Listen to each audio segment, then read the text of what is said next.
Mr. Speaker, honorable members, ladies and gentlemen, good afternoon. Honorable members, yesterday morning, I was asked a question from Chief Clerk,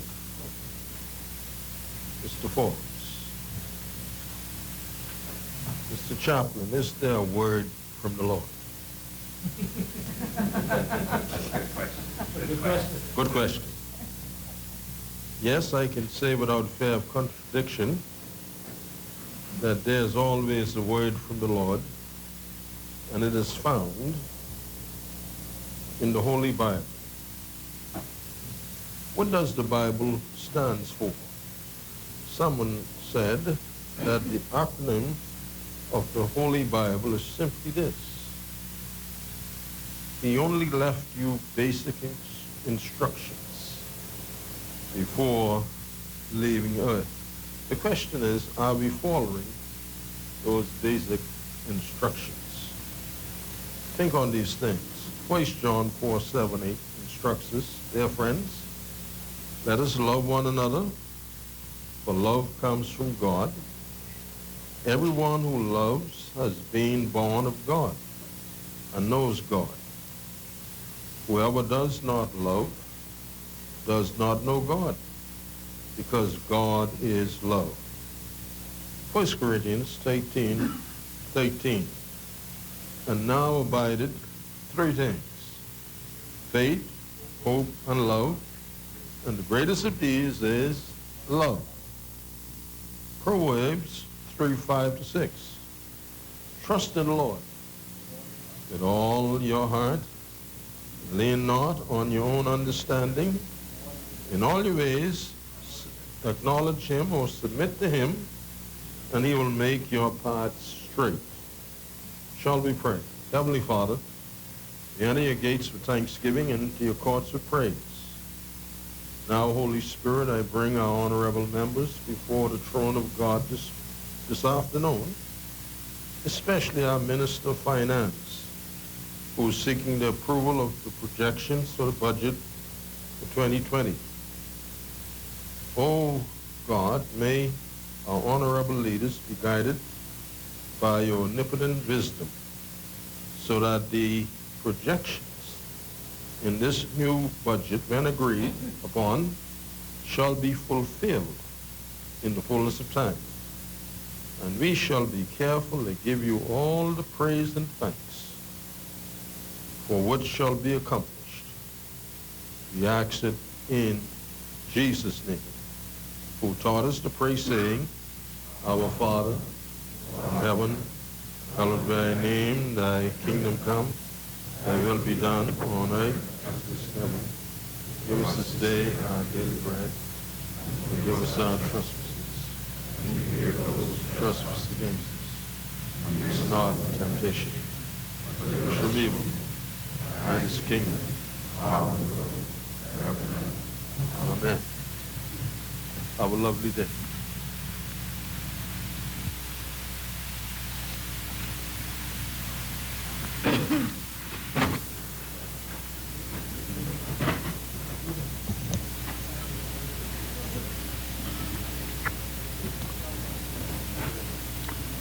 Good afternoon, honorable members. When the business of this House suspended yesterday evening, the honorable member for Carmichael had reserved the floor. The chair now recognizes the honorable member for Carmichael. Thank you, Mr. Speaker. May it please you, Mr. Speaker.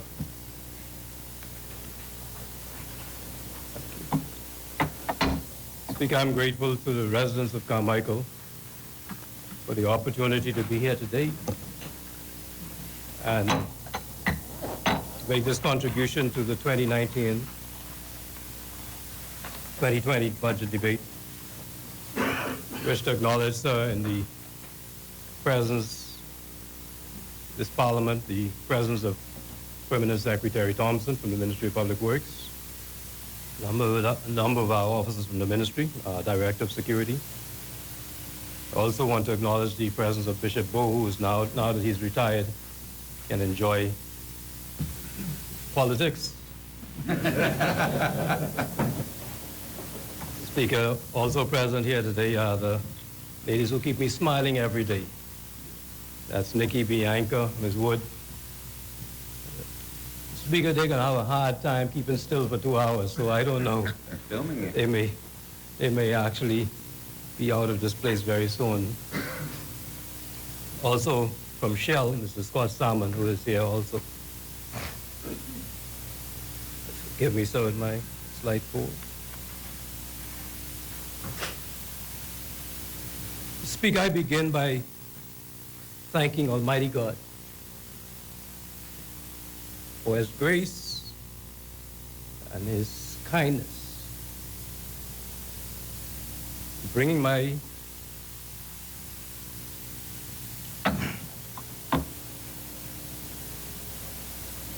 mom home safely.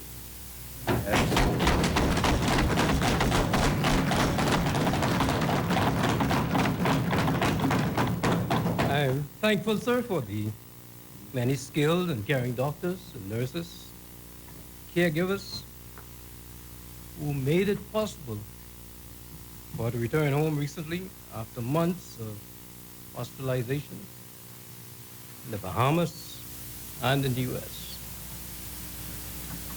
I'm also thankful to my colleagues who put up with my constant need to travel extended periods.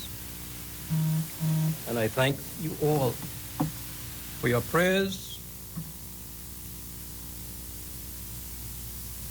during our hospitalization. Speaker, I also wish to offer well wishes to all the fathers in this place and throughout this country. And in particular, one Horatio David Bannister, who emerged unheralded from tiny Creek Andros with a steadfast commitment to a career of educating thousands of young people throughout this country. I start my contribution, Mr. Speaker, by touching on this issue of public life. And I believe it's very important for me to do so at this stage. Speaker, when we enter public life, we expose ourselves to public scrutiny. All of us. I believe in democracy, sir. I believe in the freedom of speech that is enshrined in our Constitution. And I do everything in my power to defend the right of every person to criticize me or any public figure. That right is fundamental to the stability of our constitutional democracy. And I'm thankful, Mr. Speaker, that I live in a country where anyone can publicly criticize lawmakers and not fear that they will be exposed to any type of sanction whatsoever. That right is precious in the Bahamas, sir, and I will defend it with my life. Likewise, Mr. Speaker, we are all human. We all make mistakes. I recall, Mr. Speaker, us holding an event to commemorate the life of the late Professor Rex Nettleford. Professor Nettleford was a distinguished scholar. As Minister of Education for the Bahamas, I was invited to read a passage. In that audience were many renowned scholars from the countries around the Caribbean, as well as many prominent Bahamians. And as I was reading, Mr. Speaker, I got tongue-tied and could not pronounce one specific word. One word.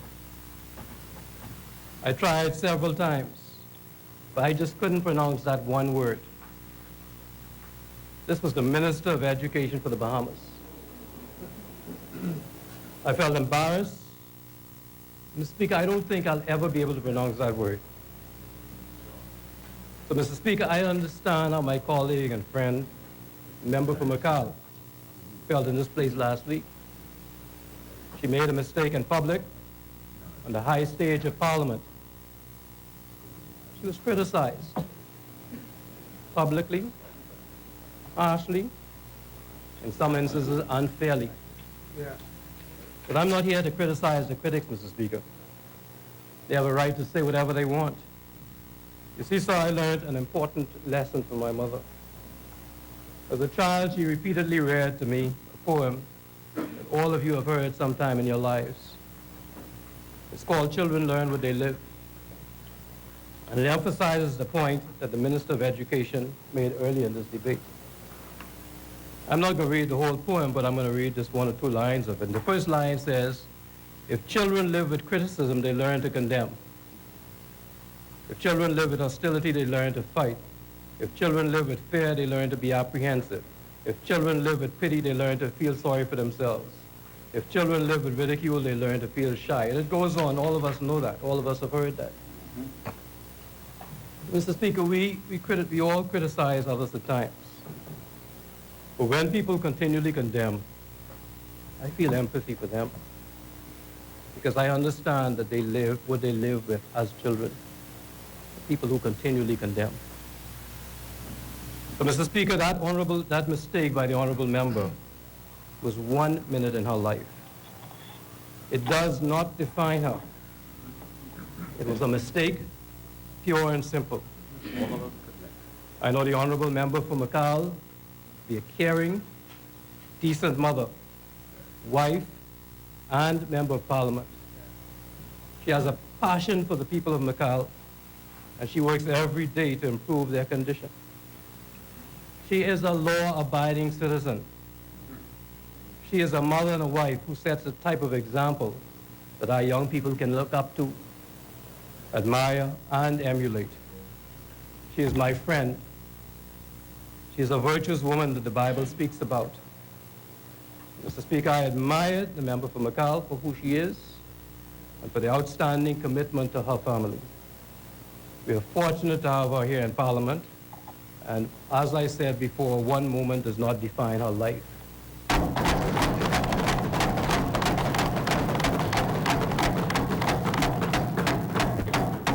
Should not define it. I encourage her to continue to be the outstanding example of the Bahamian womanhood that she's always been.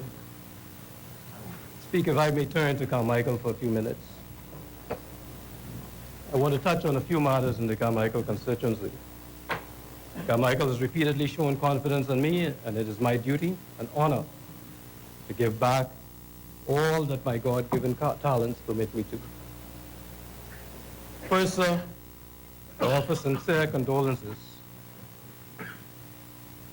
to the Smith family on the passing of Pastor Henry Smith on Saturday night. My prayers extended to his widow, Orly, his children, Conroy, Hugh, Jeff, Crystal, Jewel, and Randy. Pastor Smith dedicated his life to educating our children. He made a tangible difference in the lives of thousands of them in the schools.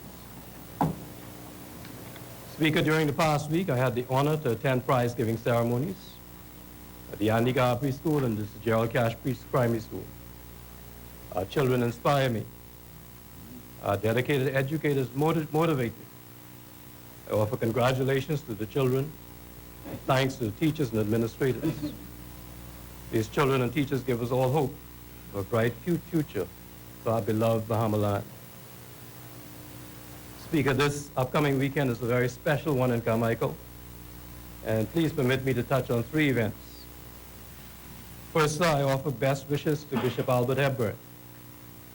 Over the past 56 years, Bishop Hepburn has provided exceptional leadership in the Christian community at United Christian Cathedral in Flamingo Gardens in the Carmichael constituency. I'm honored with the member for Cat Island to consider myself, one of Bishop Hepburn's adopted sons. Bishop Hepburn has lived a life that should be chronicled in our history books, rising as he did out of poverty in Cat Island, and against all odds becoming a national leader with an unimpeachable reputation for integrity. Bishop Hepburn is retiring this month, Mr. Speaker. To celebrate his life of service, beginning on Sunday, there will be a gospel concert, worship services, and a retirement banquet. Afterwards, I understand that he's going to throw his feet up to rest and relax in Cat Island. When he does so, Mr. Speaker, I know that Carmichael will miss him. One of the groups that will be severely impacted will be a certain breakfast group. consisting of Bishop Hepburn, Bishop Emmanuel, and Dr. Ranford Patterson. They meet in Carmichael on a regular basis in the morning with the objective of solving as many of the world's problems as they can before 12 noon. Speaker, we will all miss Bishop Hepburn's voice on issues of national importance, and I'm grateful for this opportunity to publicly pay tribute to this great Bahamian while he is still with us.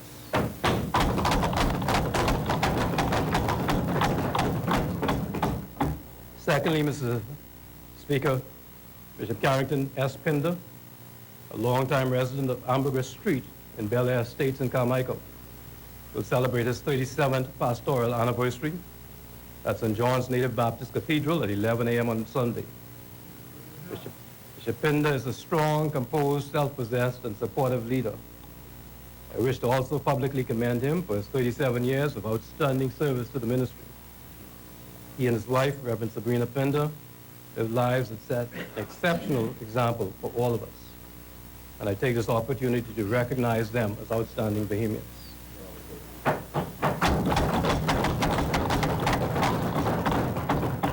Speaker, 2 years ago when I spoke in the budget debate, I said, and I quote, "Silver gates we will build your park." Today, sir, I can proudly say promise made, promise kept.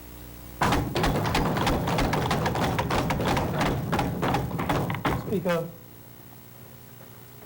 I want to give you an idea of what the Silver Gates Park looked like when I was campaigning in Carmichael for the last election. This is what the Silver Gates Park looked like. These 3 photographs, these 4 photographs, they capture what Silver Gates Park looked like. Wow. That was the Silver Gates Park. And everywhere I went in Silver Gates, residents told me one thing. They wanted a park. I'm pleased to advise that the Prime Minister will preside over the official opening of the country's most beautiful and exciting park, which will take place at 6 p.m. this Saturday in Silver Gates, yes. Speaker, I'm inviting every Bahamian to come out and see the future park development in the Bahamas. I want to give you an idea of what the Silver Gates Park looks like now. Oh yeah. What? Automatic water systems to water it. Are you in charge of water? Next door to the park, the man who lives right next door to the park built unique benches to go around the trees. Grass throughout, and there's a great lawn in the park. There's a walking trail, Mr. Speaker, meandering through the park, a blue walking trail in that park. Hey, look, don't embarrass us too much. More benches, Mr. Speaker. Don't set the bar.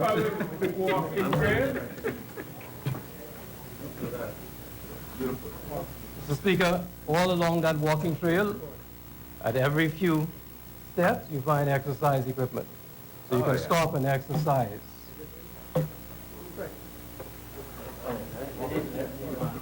There's a playground area for the children, and it will not be on dirt.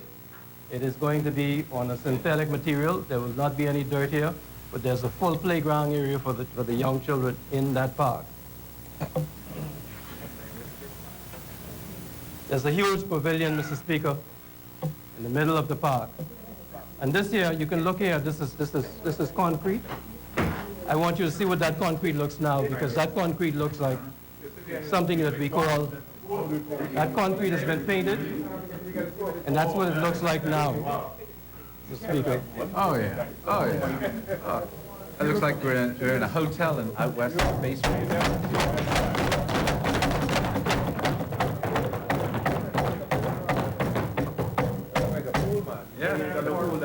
Speaker, Silver Gates residents have asked for a park for the better part of 2 decades. I'm honored that we have been able to deliver. Silvergates Park has ample parking, a pavilion, restrooms. It has a 2-4-2 basketball court. Mr. Speaker, forgive me. I'm a fan of the French Open, so there is a rare tennis court. Don't take it to be anything else. It's a rare tennis court. A walking trail, watering system, exercise stations, fruit trees, unique benches throughout, children's play area, great lawn, safety lights, Wi-Fi, and CCTV, and a beautiful blue hole. Speaker, I hope that we can build more parks like this throughout the country. Okay, Benny Grandstand. But the record will show, Mr. Speaker, the record will show that Silvergates in the Carmichael constituency was first. So I send my sincere thanks to the Silvergates community, especially Mr. LaShawn Sawyer, Mr. Whitfield, and Ms. Markey for their exceptional support in building this park, and for their promise to ensure that it continues to be maintained in pristine condition. I also wish to thank our partners, Mr. Pericles Mealis for donating the mango trees and juju trees for the park, as well as Mr. Artario Mitchell, Mr. Dominic Sturrup, Dr. Alan Albury, and Mr. Gadaf Wims. Mr. Speaker, the successful development of the Silvergates Park now gives me the challenge of continuing the development of the other parks in Carmichael. And we have the most parks in the country, Mr. Speaker. The Golden Gates Park near the Mermaid Pool, the Bel Air Park, Flamingo Gardens Park, Emerald Gardens Park, Faith Avenue Park, and the Gowan and Owen Park. That is a huge task, Mr. Speaker, but we will work on getting it done. You could be an MP for plenty of years.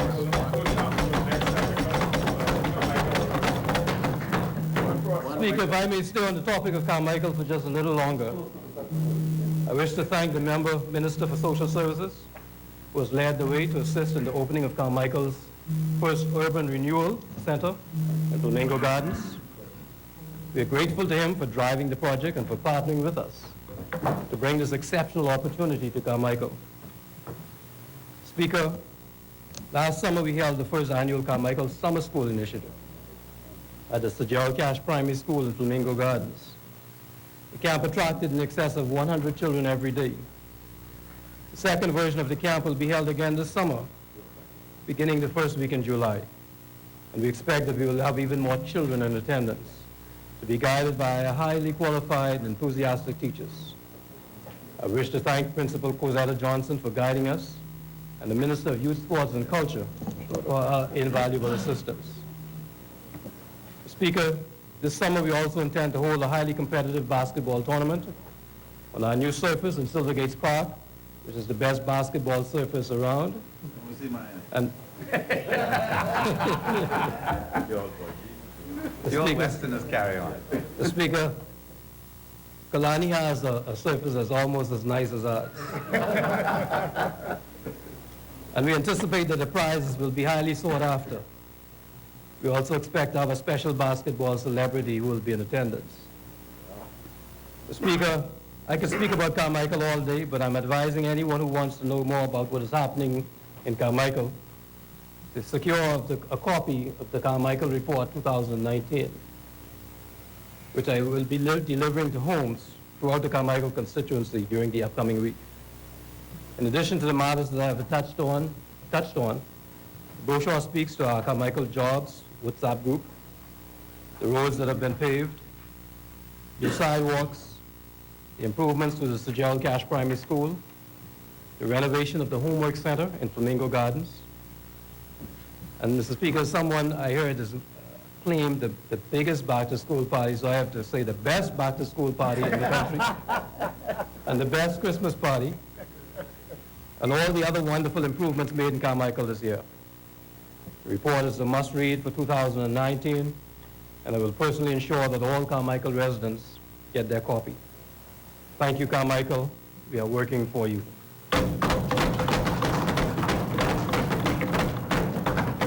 Speaker, I now turn to my duties at the Ministry of Everything, also known as the Ministry of Public Works. Speaker, I begin by saluting the outstanding parliamentarians that I'm fortunate to work with. The members for Central Grand Bahama and the member for Long Island. The Speaker, both of these patriots are making invaluable contributions to the continued development of the Commonwealth of the Bahamas. And I thank them for the opportunity to work closely with both of them. I've enjoyed listening to both of their contributions during the debate. And after listening to such comprehensive analyses, I trust that I will be forgiven for not speaking at length on issues related to the Water and Sewage Corporation or Grand Bahama during my contribution. I offer my sincere thanks to both of them for taking some of the pressure off me by representing me internationally. The member for Long Island in Jamaica, and last week in Panama, the member for Central Grand Bahama in Jamaica, Macau, and shortly in Washington. Their presentations to international audiences have been widely acclaimed. So, Mr. Prime Minister, whenever you are making those decisions, please remember that Long Island and Central Grand Bahama both have a lot to offer. Hint, hint. Mr. Speaker, I also wish to thank the talented and diligent staff of the Ministry of Public Works. For many years, they have been maligned and criticized. But, sir, the potential at the ministry is immeasurable. Yes. And I'm grateful that we have now focused on reaching that vast potential. Speaker, every Thursday at 12 noon, the staff of the ministry organizes distinguished lectures.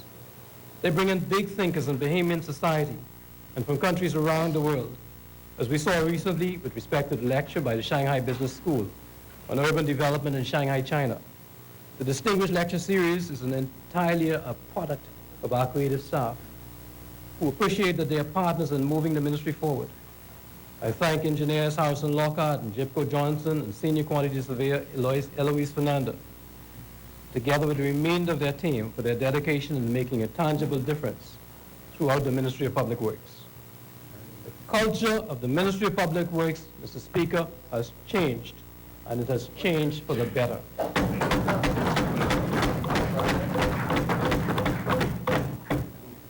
Speaker, I want to show you one of the products of our carpenter shop. This plaque that I show you is a product of our carpenter shop, the talented carpenters, the Bahamian carpenters that we have here, and our staff. This is an indication of the type of work that is produced by our staff. Outstanding, exceptional work, Mr. Speaker. And they continue to serve every day to make a difference in this country. Speaker, I also want to thank all of my parliamentary colleagues for their patience with us. You all bring your challenges to us, and we have a duty to help.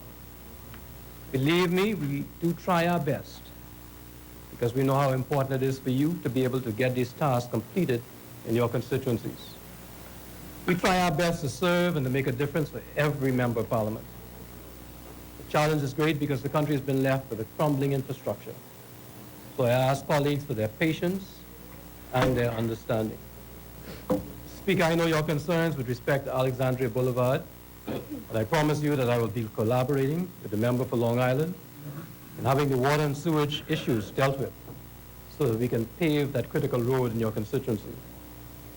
I'm also aware of road paving concerns in Eleuthera, Long Island, South Andros, Great Harbor Key, Inagua, Abaco, Cat Island, San Salvador, North Andros, and Exuma. We will seek to address them as funds permit.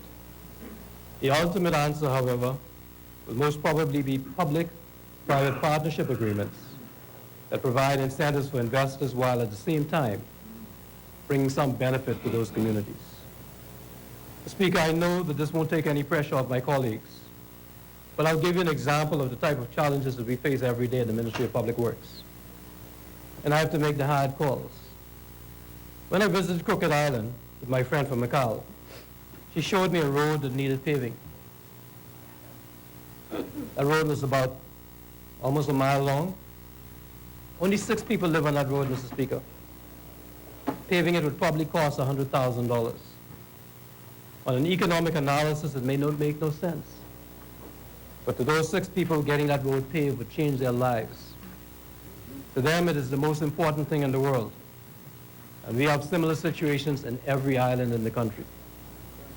Likewise, sir, building a school in Ragged Island, which has to double as a hurricane shelter.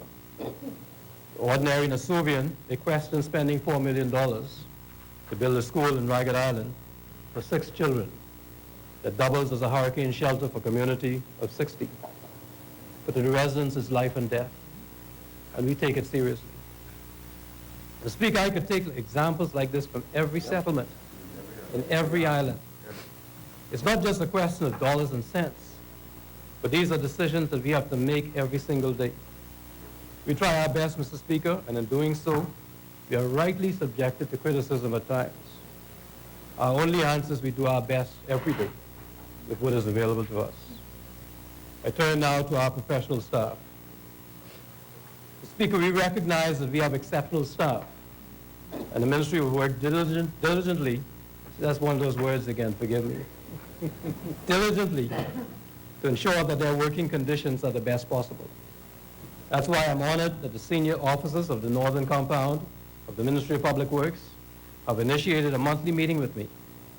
They present us with the challenges that our employees face on a daily basis, and we are working to improve the conditions of their employment.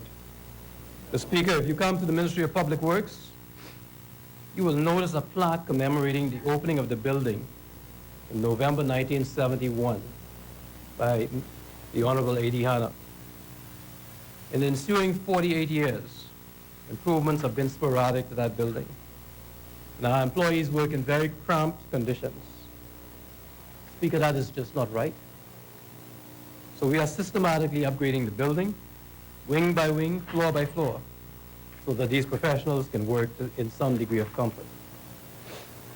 Mr. Speaker, during the 2017-2018 budget debate, I said this, and I quote, I pledge to the professionals of the Ministry of Public Works that I will respect their professional opinions and that I will work every day to ensure that their working environment is conducive to all of us being able to produce our very best on behalf of the Bahamian people. So, Speaker, I live by that commitment. The Cabinet has now approved an allocation of $2,954,783.92 to pay for extensive repairs to the exterior of the building, inclusive of the installation of hurricane impact windows and doors, effecting improvements to the roof, concrete light fixtures, walls, and ceiling. Speaker, by the end of 2019, the public will see a new face to the Ministry of Public Works. The building will be one that they will be proud to visit, and one whose image truly represents the exceptionally important work that our staff are engaged in for the Bahamian people. Speaker, when I joined the ministry, I was shocked, Mr. Speaker, by the fact that I could pick up a phone and call my children in Canada, but I could not call ministry employees on the Northern Compound. Just a few hundred feet away. I was told over the years that rats had eaten up many of the cables in the building. And in any event, the ministry had a second-hand telephone system that had outlived its usefulness.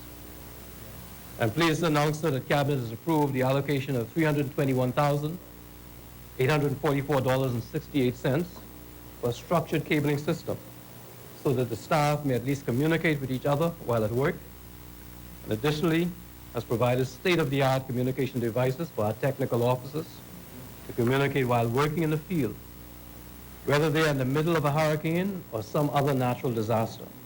The Speaker, Cabinet has also provided the first half of a $3.2 million allocation for the purchase of vehicles to permit our staff to have access,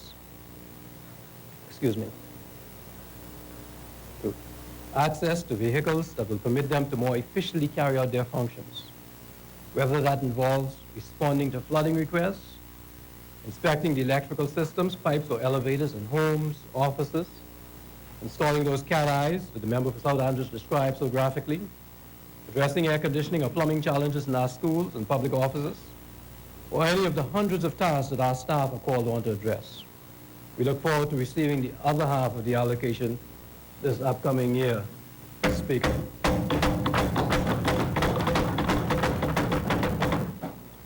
Speaker, I want the officers and the staff of the Ministry of Public Works to know that they are indeed our most valuable asset. We cherish them and will continue to ensure that they have the best possible working environment. Mr. Speaker, this minister-led F&M government is putting Bahamians first. To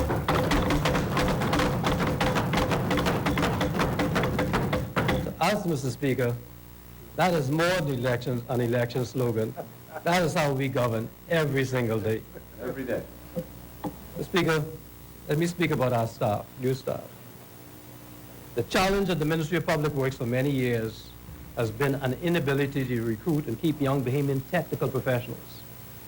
On several occasions, I have stood in this place and pleaded for these professionals to come forward. I'm pleased to announce, sir, that many Bahamian professionals have heard my plea. This year, my cabinet colleagues have agreed to the hiring of 21 Bahamians and 2 non-Bahamian professionals. They include the Deputy Director of Public Works, 5 senior engineers, 1 senior architect, an area engineer for Elutra, North Elutra and South Elutra, 2 architects, 5 assistant architects, 5 assistant engineers, 2 draftsmen, a trainee technical officer. I'm told that this is the first time in the history of the Ministry of Public Works that so many Bahamian technical professionals have joined the ranks of our staff.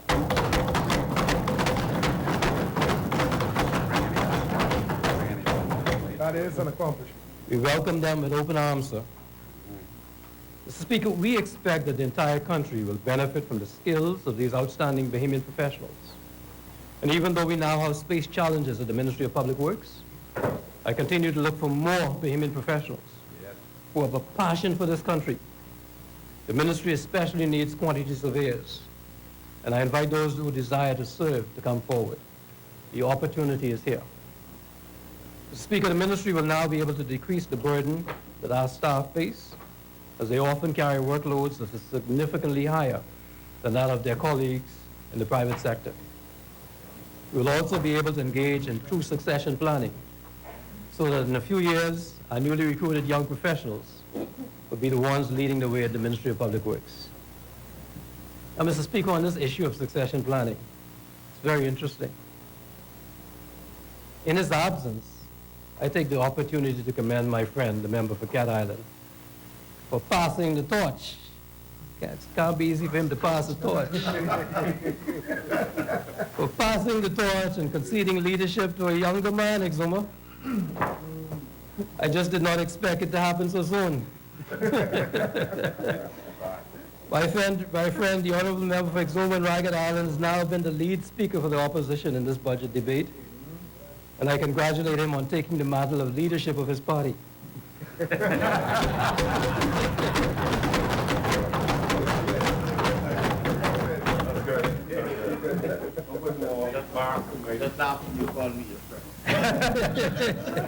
I want you to believe it, Mr. Speaker, I listened very carefully. Don't tell him that. I listened very carefully to everything the new leader had to say. And I watched his jubilation at taking over the leadership of his party. I could not agree with much that he said, but it's what that he did not say that tells the true story. Speaker, he did not apologize to the Bahamian people. So, Mr. Speaker, it's the same old for members opposite.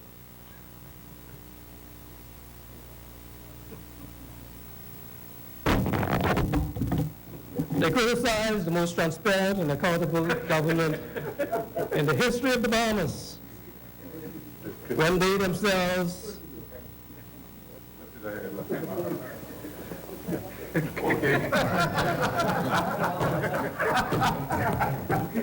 when they themselves have publicly admitted their lack of accountability and transparency. Honorable member, what is the date of that? Speaker, this is the Guardian from June 27, 2017. Since it's a part of the record, Yes, Mr. Speaker. Speaker, I have another one from the Tribune. I didn't get the date on this. It says, Cooper says PLP should apologize and learn from errors that led to defeat.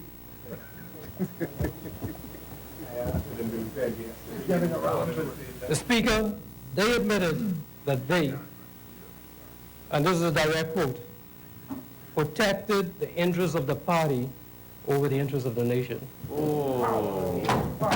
Speaker, Bahamians everywhere continue to await that apology. Thank you very much.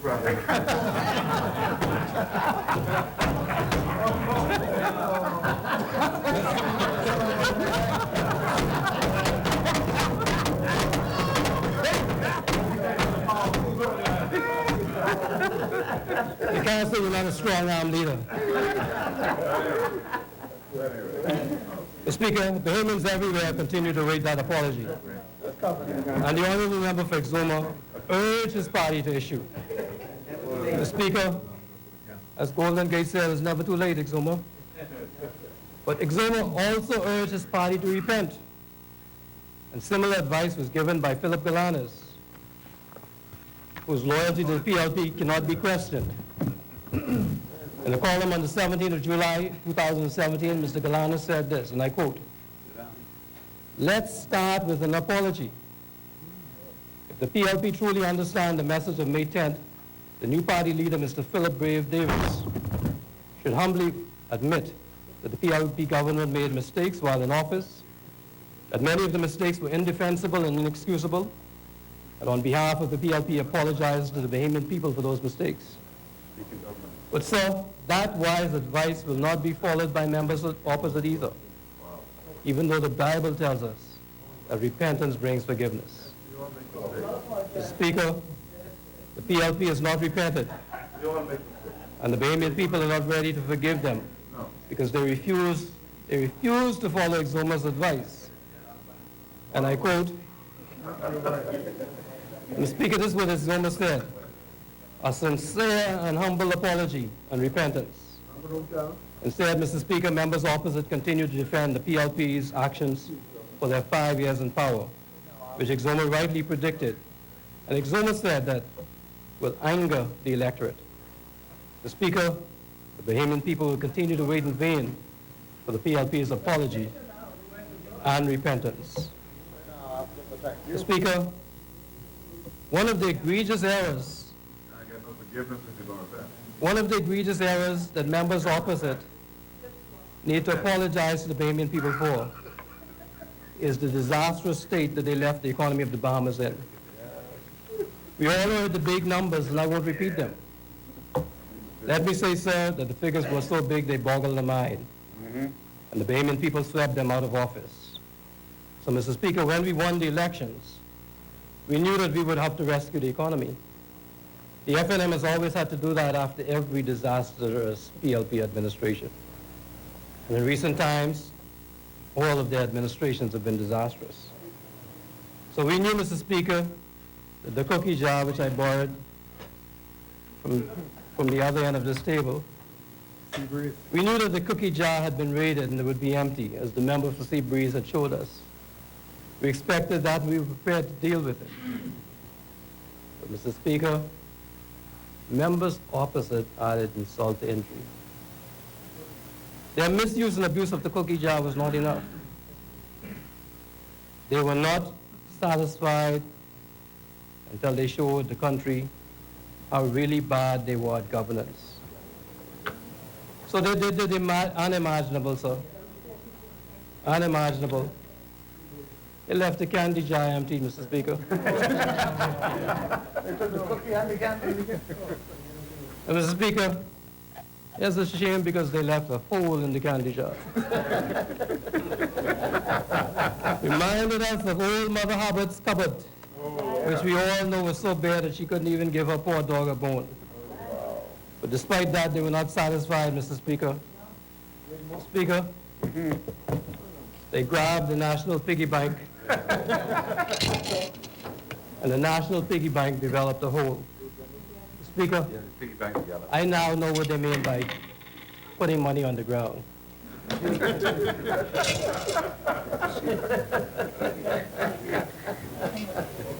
Mr. Speaker, Only sense.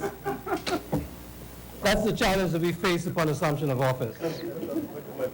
Over $200 million in multi-million dollar untended contracts given to their favorites instead of being fairly tendered in accordance with the law. So that all contractors could have an opportunity. How much was that? Over $200 million that I stopped counting after that. 200 million, unintended. Yeah. I see why I can't have it going missing. The Rayman people have had to pay for their folly. The good news, Mr. Speaker, is that this minister-led administration has been busy patching the holes that members opposite left in the economy.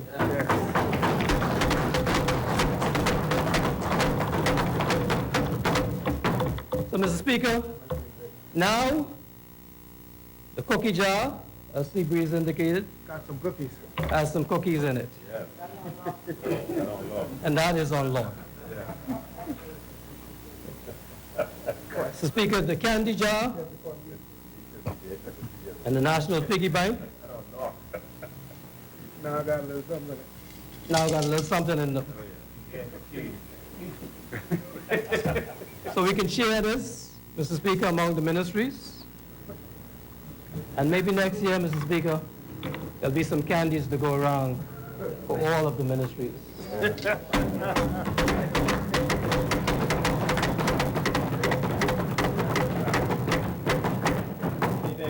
Speaker, life in our beautiful Bahama land will be sweet again. Yes, yes. The National Piggy Bank is in good hands.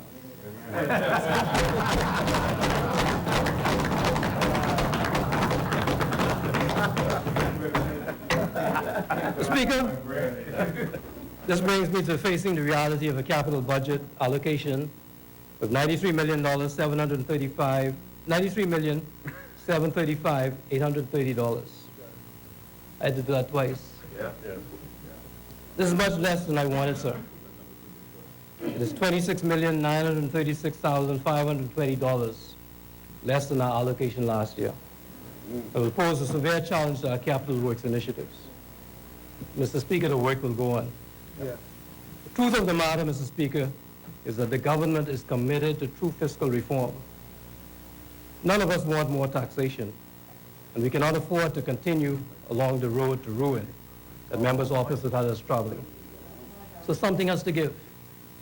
That means prudent expenditure on capital projects that add value to our communities and to our country. Mr. Speaker, the challenge for the Ministry of Public Works this year arises not only as a result of this minister-led government's commitment to responsible fiscal restraint, but also as a result of the former administration's runaway spending.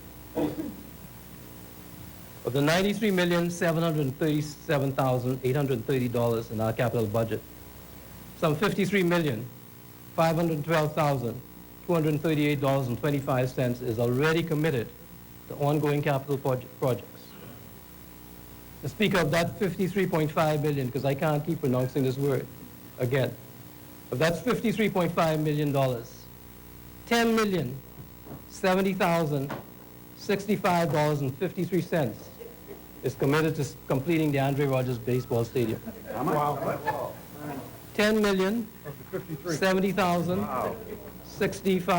$10,070,065.53. The Speaker, the Andre Rogers Baseball Stadium was planned and construction was started by the former administration. The total cost was to be $16,500,000 plus design fees of $1,443,750, for a total of $17,943,750. Little under $18 million.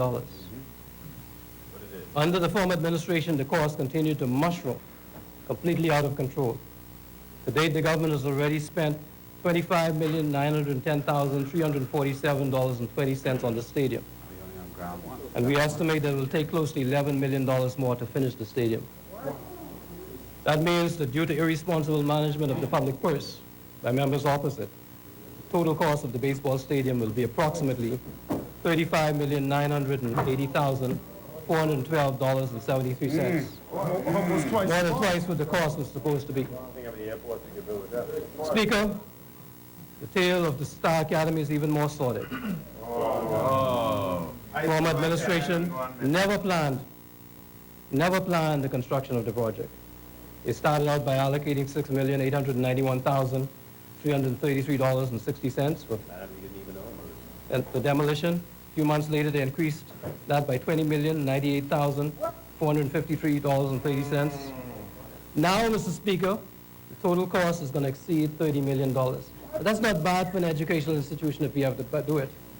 The challenge is that not only does government not own the land, we don't own the land, Mr. Speaker, that we spend that $30 million on. Don't have a lease. But government doesn't even have a lease on that land. Yeah. So, Mr. Speaker, after we've spent more than $30 million of the people's money on constructing a beautiful building, the government has no right to occupy it. Speaker, you've heard the Honorable Minister of Education. He's a very persuasive man. And in his negotiations, I hope that he's very, very persuasive so that we can secure the right for the Bahamian people to have access to that building. Make no mistake, sir. The contractors on both of these projects are doing a great job. The problem has been the dysfunction and poor planning of the former administration. As a result, the Ministry of Public Works will spend close to $11 million of your money this year on both over-budgeted, poorly planned projects that the Ministry of Education will have to spend millions more on. It really is a tough pill to swallow, sir. Mr. Speaker, another tough pill that limits our ability to have full control of our budget is the ad hoc manner in which MPs from the former administration put people out to work at government expense without following any of the established protocols. It seems that any MP or minister could tell any person to go out and do something and then tell them to send them in the bill to the Ministry of Public Works. Wow. No appearance. One of the dangers, of course, is that the ministry continues to receive these claims on a regular basis because some MP or minister under the former administration sends someone out to fix a roof or to clean a roadway or some other task and then bill the ministry. Another danger is that under the former administration, these people set their own prices despite the established rates. So, for example, Mr. Speaker, this year Cabinet approved $985,160.60 to pay such unauthorized claims. And we still do not know how many more such claims are still out there. Nevertheless, Mr. Speaker, we have documented approximately 260 continuing projects that the Ministry of Public Works will be continuing this year. That's why we are the Ministry of Everything. They range from architectural and engineering consultancies to some of the most fascinating and challenging projects in islands throughout the Commonwealth of the Bahamas. No appearance. And I'm honored, sir, to touch on just a few of them. Mr. Speaker, there are over 260 of those projects. I'm going to touch on a few. Let me start with Abaco. Stink Pond Road. Portions of the Queens Highway in North Abaco were in danger of collapse. New culverts had to be installed to protect road users and to permit the efficient flow of water and protect the surrounding wetlands. After a tendering exercise, a contract totaling $1,130,369.69 was issued. On Abaco, the work is almost finished. Can't spell the phone no more. Something wrong. Red Bays Road, the junction of the SC Boodle Highway needed to be upgraded to great turning lanes, and the Red Bays Road had to be paved. The work has been completed at a cost of $773,093.20. As you again. They left you some money, boy. I don't know. Ernest Dean Highway. Yes. Effects in the highway as a result of the failure of the sub-base severely impacted the structural integrity of the highway in South Abaco. The project was tendered at a cost of $5,010,248.32, and the work is almost complete, South Abaco. That's money on the ground. Elbow Key. Oh, boy. Abaco. Hurricane Floyd caused severe damage to the edge of the Queens Highway, thereby severely eroding the beach and the road. This is a project that is critical to the future of Hope Town. The Prime Minister will shortly visit Abaco for the signing of the contract for $3,000,000 $863,665.44.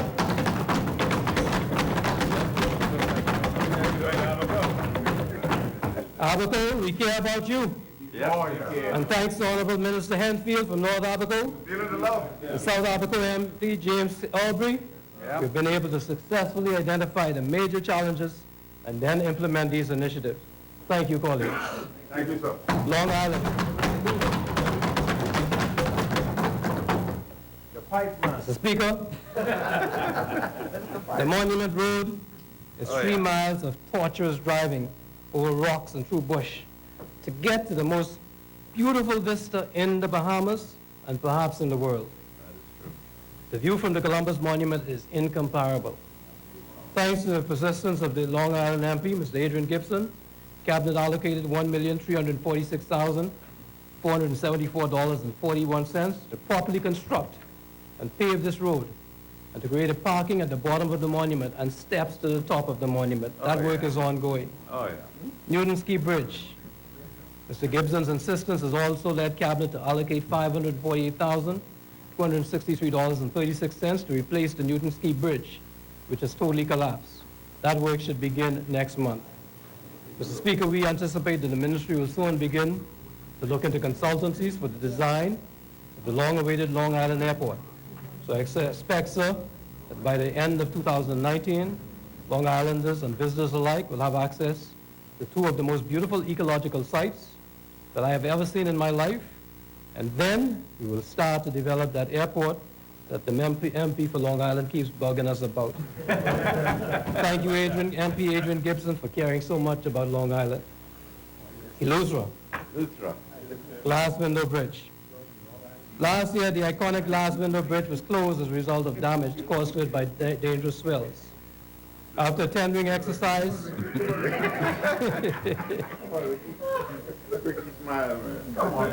after a tendering exercise, Cabinet approved a contract for $497,512.70 to construct a new concrete retaining wall, as well as reinforced concrete walkway, repairing 800 square yards of carriageway, replacing pavement markings, and installing warning signs. These actions, we believe, will keep bridge users safe until such time as the new bridge is built. And Mr. Speaker, the engineering consultancy for that bridge that new bridge will shortly be issued. Spanish Wells Roads. Speaker, the ministry is working to patch and seal 7,350 square yards of road in Spanish Wells and reconstruct 14,350 square yards of road. Cabinet approved a contract for $756,460.32 for these works, which are well underway. Russell Island Bridge. Speaker, the bridge that connects Spanish Wells with Russell Island has been in bad shape for a long time. He complains a lot, so he gets a lot.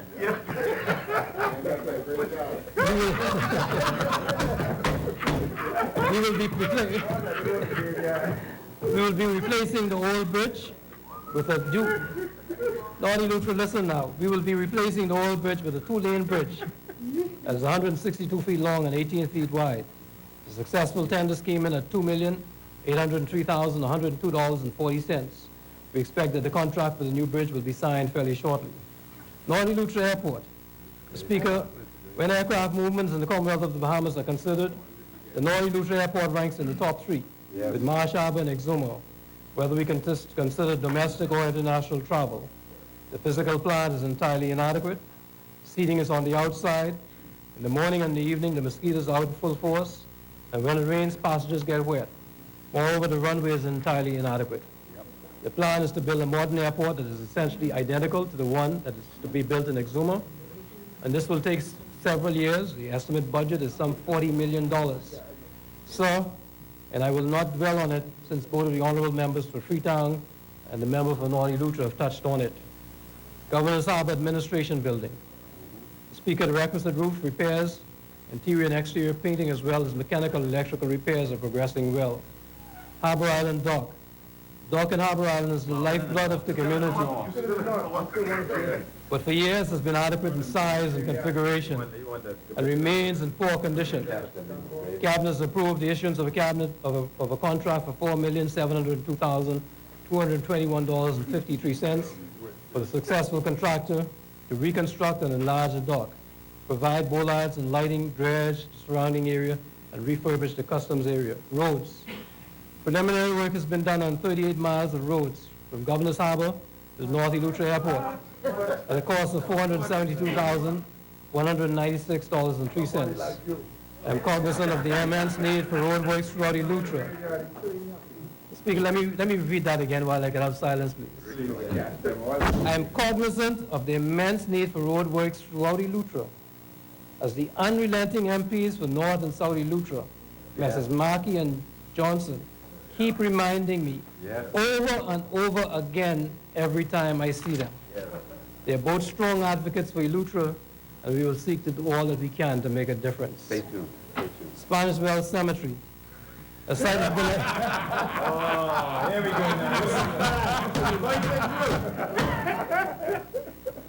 A site has been identified, and we anticipate that with the guidance of the Honorable Attorney General, we will be able to proceed with the site preparation very, very shortly. Mr. Speaker, I move on now to Andros and the Berry Islands, and Eleuthera did take some time. North Andros High School. Yes. Mr. Speaker, the recent devastating fire at the North Andros High School will not be permitted to cripple educational opportunities. As I speak, officers of the Ministry of Public Works are on the ground in North Andros, assessing the challenges. We will scope the work and rebuild the damaged classrooms so that the educational environment is better than it ever was. London Creek culverts. The creek system in Andros is critical to our ecosystem.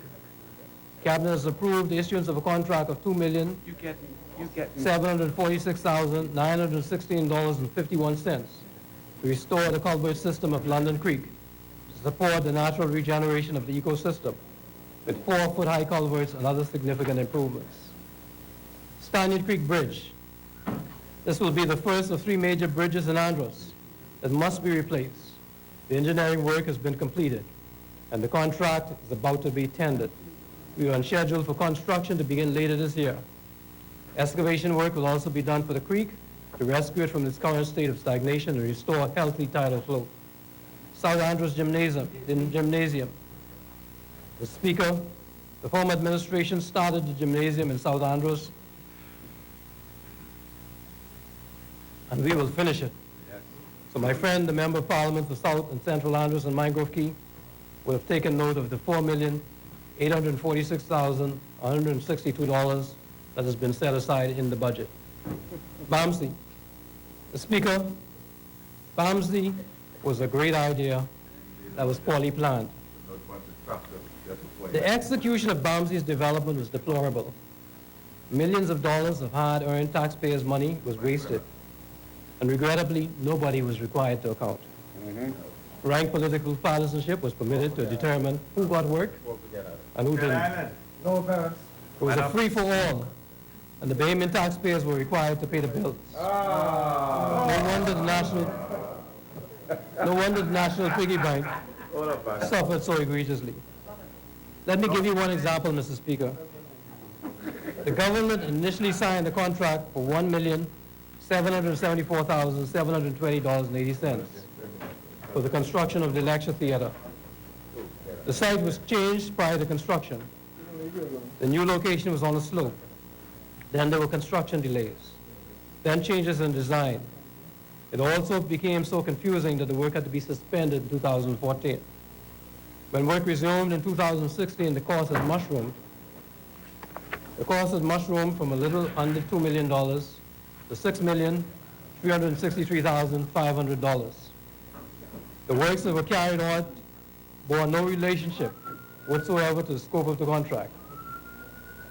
And the contract was a lump sum, not based on any set quantities or rates. Cabinet recently agreed to terminate that contract, sir. We will have to retender to complete the building. But in the process, the National Piggy Bank has lost in excess of $2 million.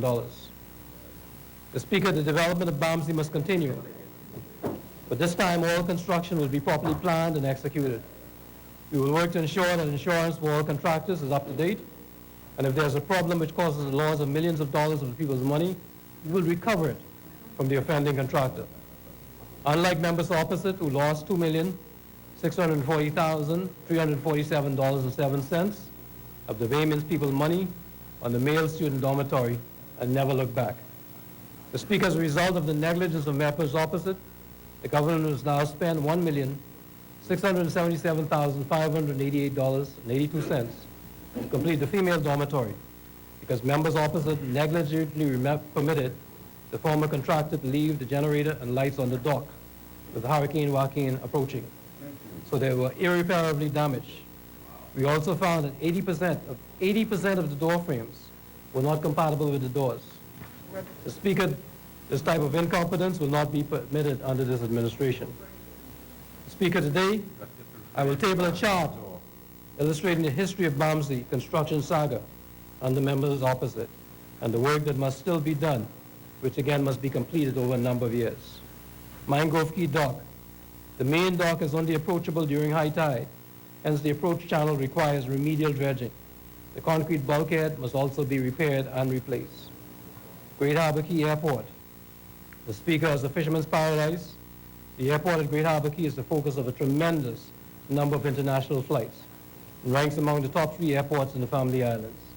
Accordingly, Cabinet has agreed to the investment of $2,113,353.93 to construct a new terminal building and $3,413,351.98 for the civil works. The Speaker, both the member for North Andros and the member for South Andros remain keenly focused on developmental needs in their constituencies, and I remain grateful to both of them for their guidance. Exuma. Oh, yeah. Barry Tari Dock. The Speaker, Barry Tari provides access to the quays, yet the dock and the culverts were in disgraceful condition. Cabinet approved a contract for $561,018.60, and downtown Barry Tari will never be the same. Administration building. The Speaker, interior repairs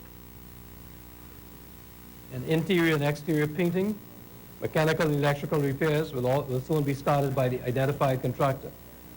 This year, Mr. Speaker, will be looking into the condition of the roads in Exuma. I also take this opportunity to send a special shout out to Black Point. Oh, yeah. Black Point, I know your needs. Black Point, you will not be left out. Oh. Let me say that again. Go there again. Black Point, you will not be left out. Black point back here.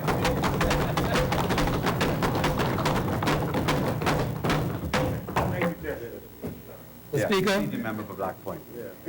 the construction of the new airport is a critical need. The planning and engagement of architectural consultants was initiated by members opposite. The projected size of the airport has been increased, and we anticipate moving ahead with engineering works. I believe the Honorable Minister has indicated that we intend to spend approximately $40 million on this airport. Yep. Ragged Island. Oh, yeah.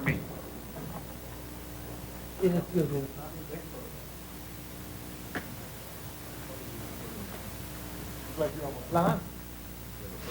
The Speaker, during the passage of Hurricane Irma, the island was devastated with key infrastructure, such as the school buildings, teachers' residence, police station, health clinic, airport shelter, and administration building, suffering severe damages.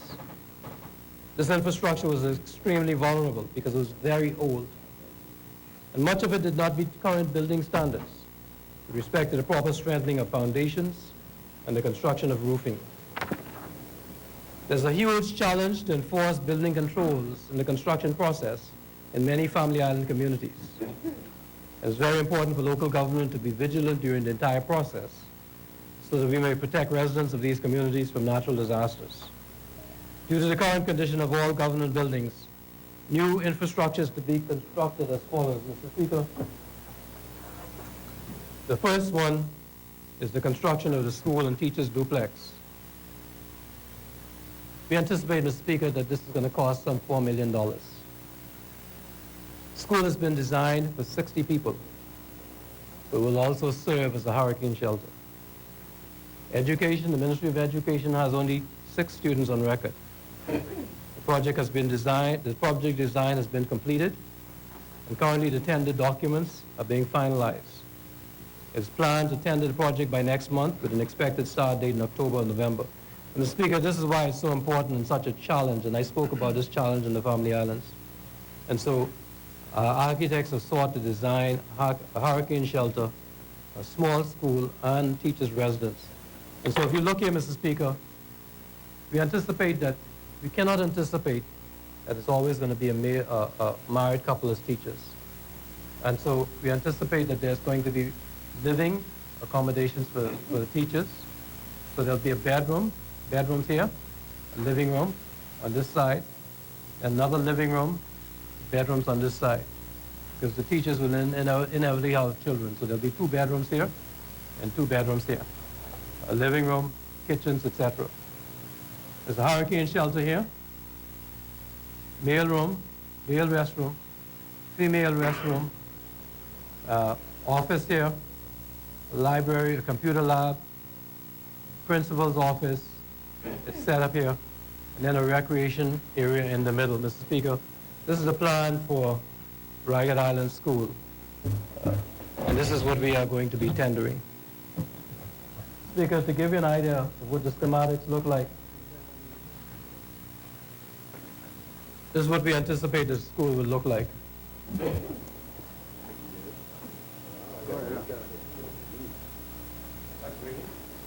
Speaker, these are what we anticipate the designs will be.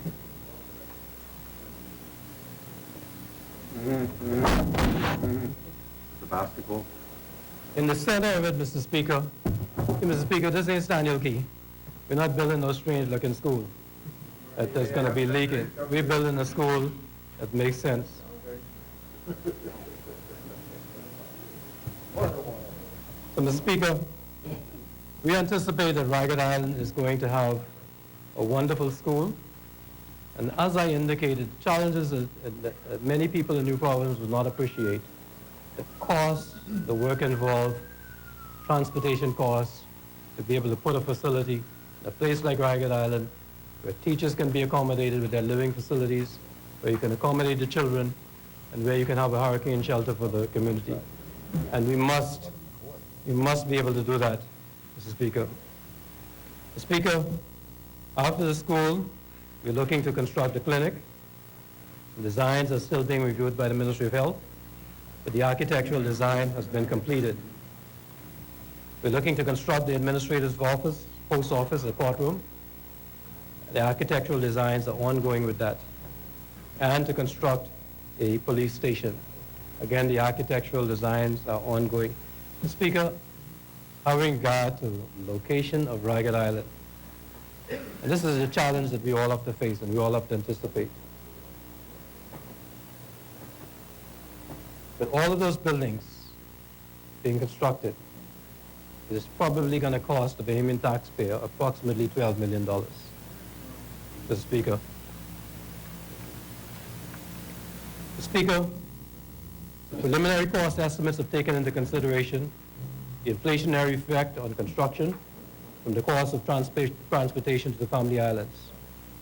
It's clear that we will have to reconstruct Ragged Island's government facilities in stages over a number of years, as logistically the engineering and architectural process, together with the funding of approximately $12 million, cannot be accomplished in a single budget year.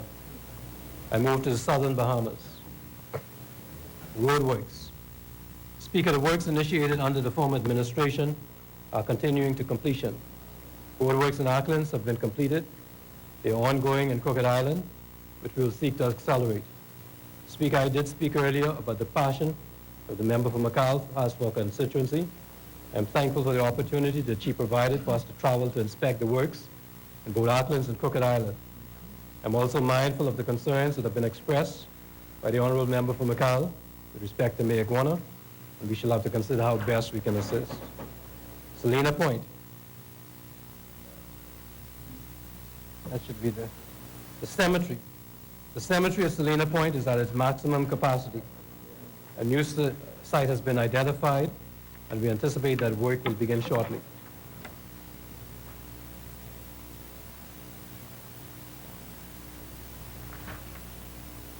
San Salvador Airport. Additional works at a cost of $58,811.26 are required for the San Salvador Airport to bring the total cost of upgrades up to $5,250,000. $189,264.47 in order for that airport to be properly certified. Speaker, I move to grant Bahama. Speaker, under this government, millions have been spent restoring Grand Bahama, and there's more to come. I will touch on just 3 of the projects this afternoon. First, the Smiths Point seawall. Speaker, shortly after we came to office, I walked what was then the beach at Smiths Point. The erosion of the sand was depressing, as was the seemingly half-hearted, incompetent approach to build a seawall. Now, sir, thanks to the intervention of this government and the support of the Minister of Finance, Smiths Point has the best seawall in the world.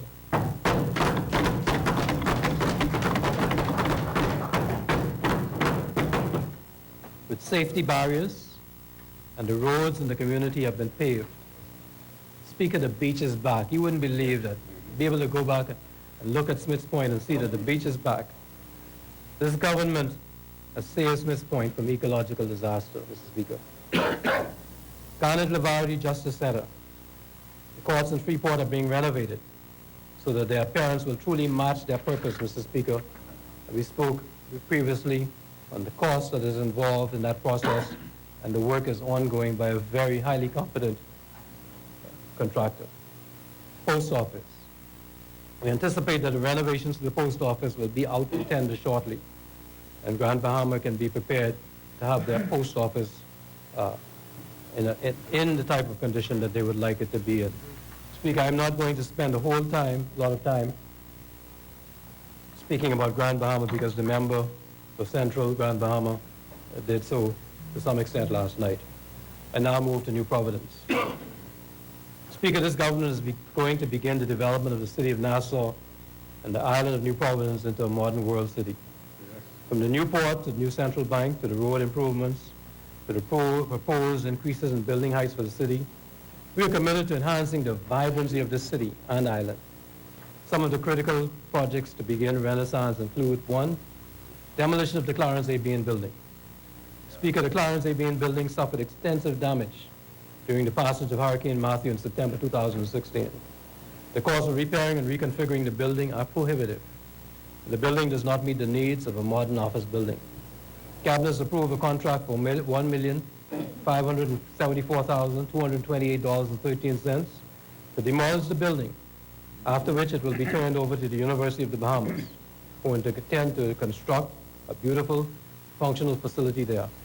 In addition to contributing to higher education in the Bahamas, the new facility will also enhance the aesthetics of the drive into our city. West Bay Street. West Bay Street is a critical and scenic artery into Cable Beach in the city.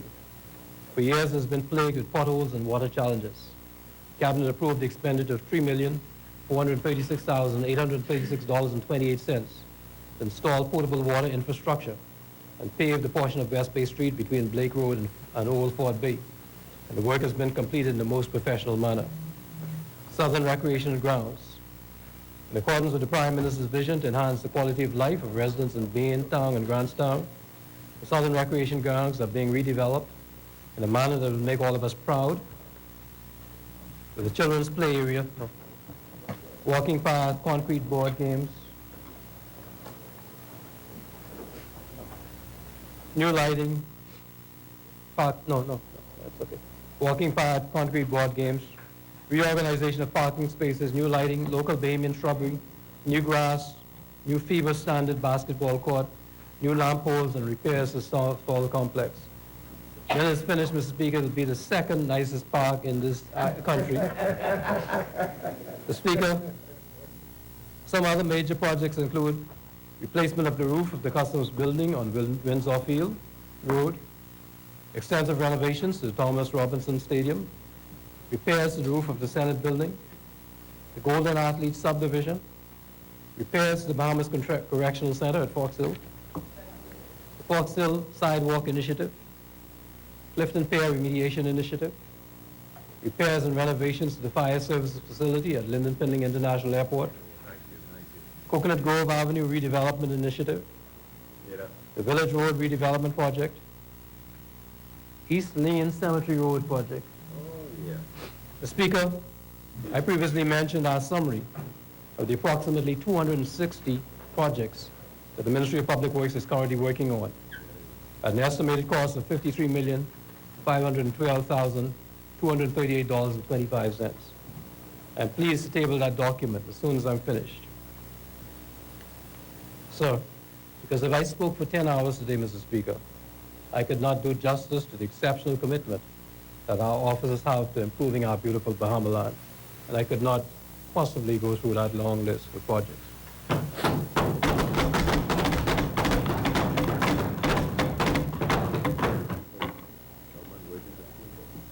Speaker, I want to briefly touch on a vexing problem in our country. Speaker, every single Bahamian has at some time been inconvenienced by illegal roadside garages in their community and violations of the Building Regulations and Planning and Subdivision Act. People converting houses into shops, additional floors to buildings without permission, building too close to boundaries, opening shops in residential areas, and any other violation that one can imagine. These violations negatively impact our neighborhoods. They attract undesirables, detract from the beauty of our communities, create safety hazards, and decrease property values. These violations and many others have proliferated in neighborhoods throughout our country for untold years. This year, however, legal officers of the Ministry of Public Works have taken action to prosecute the lawbreakers. Speaker, I commend Legal Counsel Roach and Delaveau for the prosecutions that they have initiated before the courts. They have a perfect record. Every person that they have brought before the court has either pleaded guilty or been found guilty.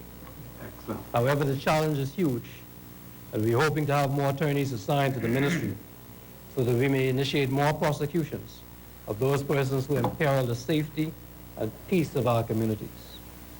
Speaker, I now turn to road paving. Speaker, while on this topic, Speaker, I wish to commend the Director of Public Works and the General Manager of Bahamex for their exemplary leadership in paving roads throughout the country, and particularly the road network in New Providence. This island, I believe, has approximately 800 miles of roads, many of which have not been paved in 20 or 30 years. Over that period, they've been dug up numerous times for water mains and electrical and telephone lines. So many of our roads look like a patchwork. The base of many roads have been so weakened that driving on them is a challenge.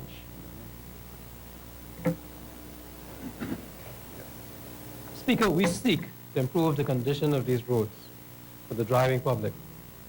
Recently, colleagues in this place passed amendments to the Roads Act to ensure that utility companies are more responsible when they access their pipes and wires under the road. I thank colleagues for taking action to protect our road users. I want to emphasize once again in this place, sir, that we work with the utility companies to ensure that all the work is done before we pave the road. That way, once we do pave a road, any utility that digs it up will be required to restore it properly or pay the fine. Speaker, today, I shall provide an updated list of the roads that we have paved in New Providence. One of the challenges, sir, is that before a road is paved, we are criticized for the condition of the road. When it is being paved, we are criticized that we are paving it at the wrong time of the year. And when the paving has been completed, the critics say the job took too long. So, Mr. Speaker, I've grown accustomed to the criticism that we encounter whenever we pave roads. However, Mr. Speaker, I was taken aback. When we started paving the Samilo Butler Highway. And some persons criticized us for, in their words, paving the road too soon. Too soon? For the benefit of the general public, sir, I wish to explain why we paved the highway. This explanation will also apply to other roads. So I hope that it will be helpful for the guidance of the public. Speaker, Milo Butler Highway is an arterial road that was paved around 2001. It's approximately 6,300 feet, which translates to 4.8 miles of pavement. There were major remedial works conducted in 2006, which involved patching large sections of road. It's more than 10 years later, which means that the life of the pavement is nearing its end.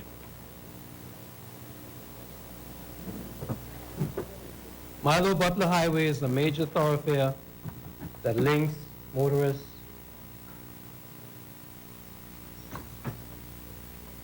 between Carmichael Road, Fire Trail Road, Tonique Williams Darling Highway. It facilitates the movement of many residents from the southwest and parents who are returning from school drop-off. We recognize that it's a critical north-south link in our road network, carrying large volumes of daily traffic. The decision to repave the road was not made lightly. We've had to patch it several times over the last few years. Ministry of Works road technical officers, engineers, and inspectors conducted a visual inspection to determine the suitability of the road. The civil engineering section noted alligator cracking, Mr. Speaker. Alligator cracking.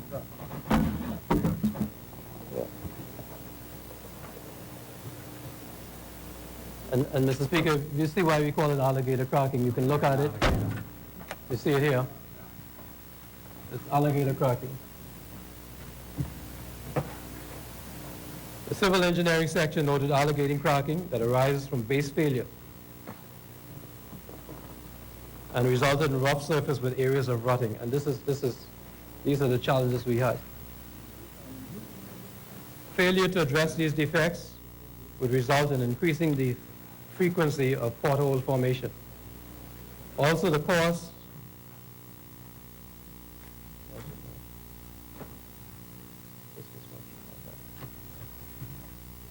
Speaker, these are the challenges that we had. Also, the cost of addressing pavement defects now, whilst it has not been completely deteriorated, is more economically prudent and extends the overall life of the pavement. It is cheaper to resurface the pavement as we need it rather than waiting for complete deterioration or failure, which involves more work, such as base reconstruction and disruption to traffic at a higher price. The road has a speed limit of 45 miles per hour. However, we are aware that due to poor driver behavior, many motorists travel at higher speeds. A vehicle hitting a road defect at this speed is more prone to lose control and potentially turn over. So, Mr. Speaker, we believe that by paving Milo Butler Highway when we did, we've saved some drivers from injury and avoided many accidents. I only wish that we could have prevented the tragic incident this past weekend, which resulted in the loss of a precious life. One of the measurements that we use is the International Roughness Index, which is the roughness index most commonly obtained from measured longitudinal road profiles, as is also an important indicator. The obvious features of a rough road surface are potholes and ruts and cracks. But roughness also exists on a micro scale in terms of the smoothness or roughness of the surface texture of the pavement. Most currently, the civil engineering section is testing out an application on a smartphone that measures the IRI of these roads. This is a relatively low-cost yet powerful tool being used to assist in determining when a road should be resurfaced. Having said that, sir, I have a listing of the roads that have been paved in New Providence this year. Mr. Speaker, I am not going to read this list. If you think I'm tired of speaking now, this list goes pages. Read some of it. And Read some yeah, just a few like Yeah. Bernard Road, Bilney Lane, Cordova Avenue, Culbert's Hill, Eastern Road, East-West Highway, Farrington Road, Golden Isles Road, Lewis Street, Madera Street, McCullough Corner, Meeting Street, Ross Corner, Tonique Williams, Darling. There are 52 on this list and growing every day, Mr. Speaker.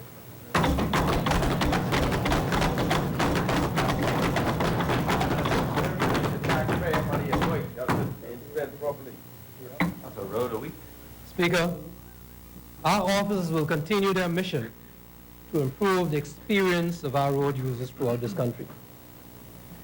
One of the tools that will make a huge difference is the investment by Bahamix in the purchase of a new asphalt plant. Yes. Speaker, Bahamix has acquired its current asphalt plant in 2005. It's been using that plant for 14 years. And the plant is coming close to the end of its design life. During the past 14 years, the current plant has resurfaced in excess, has produced in excess of 500,000 tons of material. However, wear and tear have taken their toll. The plant breaks down frequently and can no longer meet the reliability standards that the country requires. It operates on outdated or obsolete technology, and replacement parts are no longer available. It cannot meet the production requirements that this government's ambitious road paving initiative requires. Speaker, the government is investing $4,077,453.10, inclusive of VAT, to purchase an Almix asphalt plant. The Almix plant is the best asphalt plant on the market today, and we anticipate that once it arrives, we will have many years of outstanding and reliable asphalt production of Almix.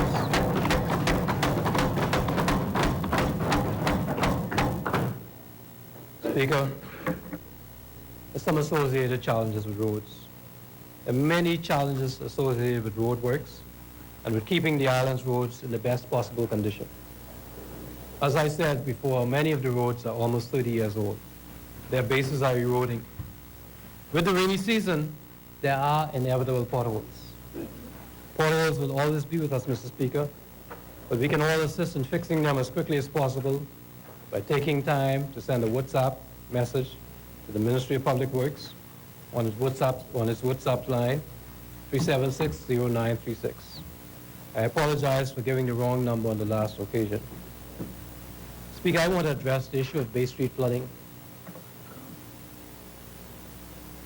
Honorable Member. 376-0936. Thank you, Honorable.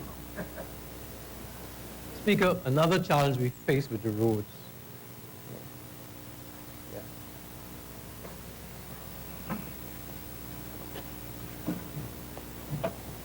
was vividly demonstrated in the videos that were circulated of the flooding of Bay Street last week. Speaker, I spoke of the issue of flooding in Pinewood Gardens last year. We know that developers were wrongly permitted to build on wetlands, and that the solution will cost the Bahamian taxpayers at least $10 million. That same situation exists in South Beach, behind a shopping center and close to All Saints Church. Houses were built in areas where they should never have been built. We have permitted developers to damage our wetlands and negatively impact our quality of life. Solutions are not simple, Mr. Speaker. It will cost us millions of dollars that we cannot budget for at this time. Speaker, the challenge with respect to Bay Street is even more complex. Heavy rains brought nearly 2 inches of rain and flooding to Bay Street just over a week ago, leaving several streets impassable, and once again putting the city's outdated drainage system in the spotlight. In common with the rest of New Providence, the downtown area north of the New Providence Ridge is predominantly flat and low-lying, and this provides a major constraint to drainage.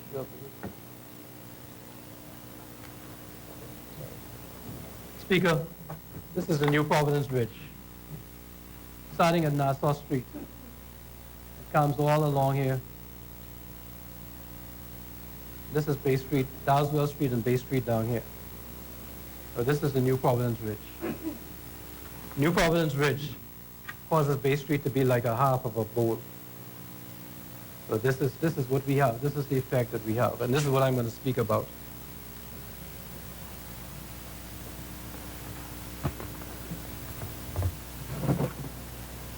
In common with the rest of New Providence, the downtown area north of New Providence Ridge is predominantly flat and low-lying, and this provides a major constraint to drainage. The downtown area is highly urbanized, and urban development results in very high and rapid water runoff from paved areas. And the extent of ponding or flooding depends on the relative magnitudes of paved and undeveloped areas, particularly local subcatchment. In an effort to alleviate ponding flooding problems, many wells have been drilled to discharge drainage water. So when people talk about need for wells, there are many wells. These are generally effective in removing surface runoff, provided that they are properly constructed and maintained. In particular, if they are not in locations with high water tables. My ministry has a duty to ensure that these wells are properly maintained. We have not done the best job in the past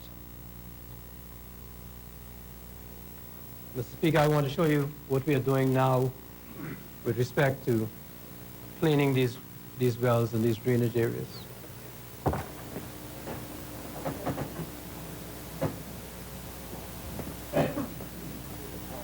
These are Ministry of Works employees. Mr. Speaker, you will see the condition of these drains. We have not done, over the years, we have not done a good job. These are supposed to be drains.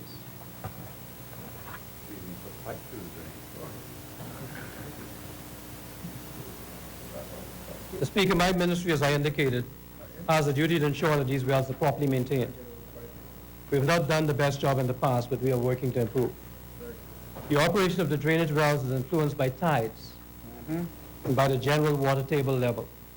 The water table is typically 1.5 feet above mean sea level, with very little variation across the island. In many cases, like the downtown area, the water table is very, very close to ground surface. If tide is high, Mr. Speaker, the runoff downtown is virtually non-existent. Non-existent. Roads in the downtown area suffer flooding during and after storm rainfall events. To some extent, this is inevitable because most of the area is flat. However, it is apparent that in some places problems have been exacerbated by shortcomings in design and construction of the roads and drainage systems in the area. Features which have been observed include the following: poor road grading, curbing with inadequate gaps for drainage, parking lots and garages and forecourts and other areas having inadequate or non-existent drainage provision, blocking of drains and associated drainage wells by utilities, poor and outdated drainage that could not cope with intense rainfall is the main cause of the floods that hit Bay Street on the day in question. There was an extraordinary rainfall coupled with a high tide of 3.4 feet beginning around 3 p.m. Given these conditions, Bay Street's existing drainage systems were unable to contain the water. Some of the infrastructure in the city's drainage system, Mr. Speaker, is more than 100 years old. The old system is not solely to blame for the flooding from the storm that we experienced.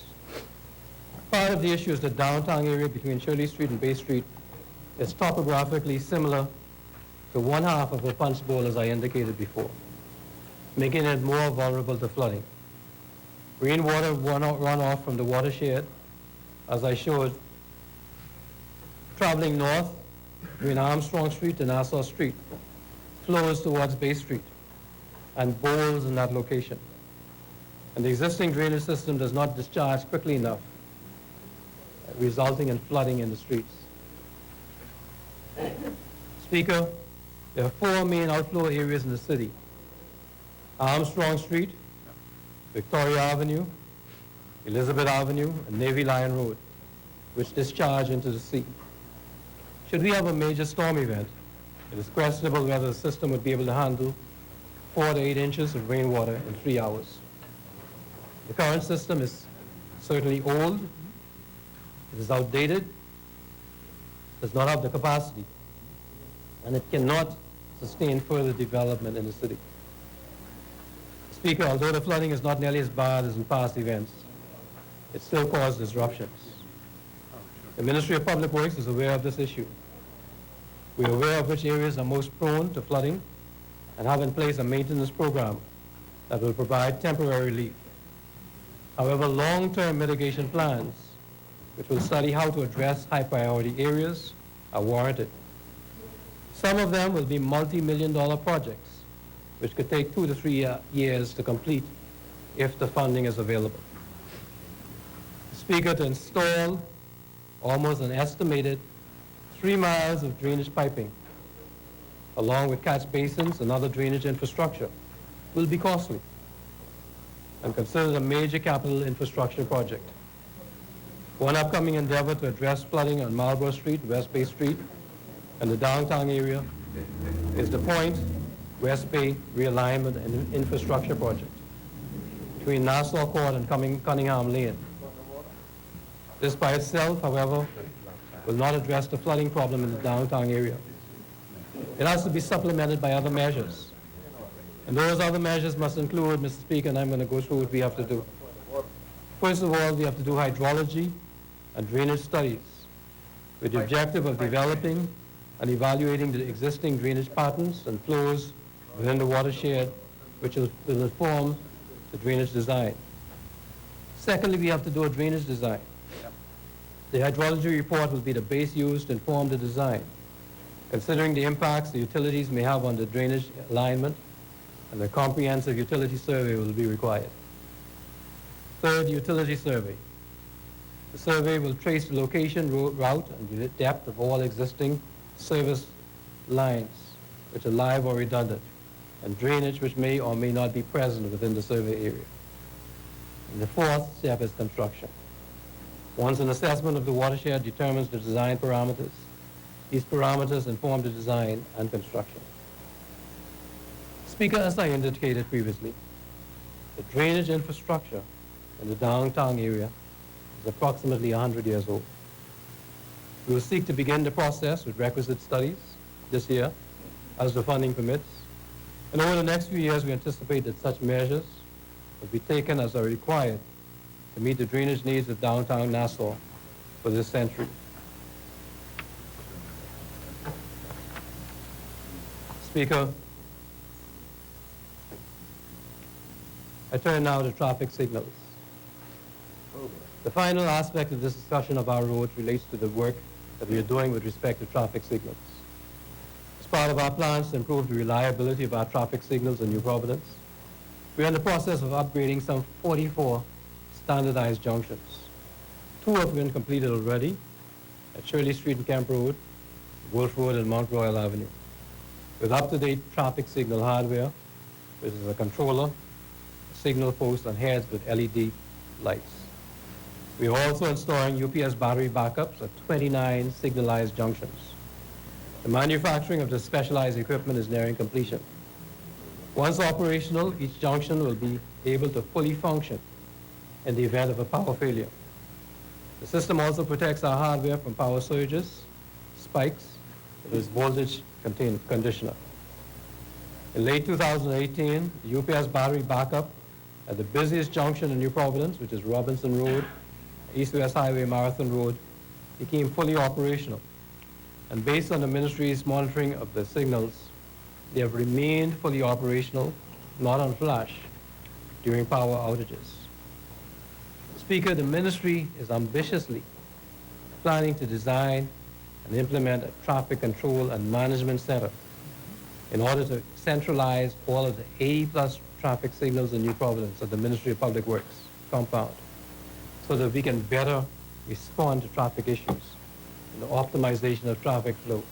And so we're going to be able, Mr. Speaker, to automatically look at every traffic signal in the island, see how it's working, see what the traffic flow is like, and the computers will be able to adjust, and persons will be able to adjust it with traffic flow. Speaker, this is what we are seeking to get done as we deal with these 80+ traffic signals. Speaker, I'm running out of time. And so as I conclude, I move on to the boards. I'm blessed, sir, to have relations with 6 highly professional boards. They are Town Planning, Straw Market Authority, the Bridge Authority, the Water and Sewage Corporation, BEC, and Bahamas Power and Light, and the Subdivision and Development Appeal Board. Time will not permit me to discuss their accomplishments extensively today.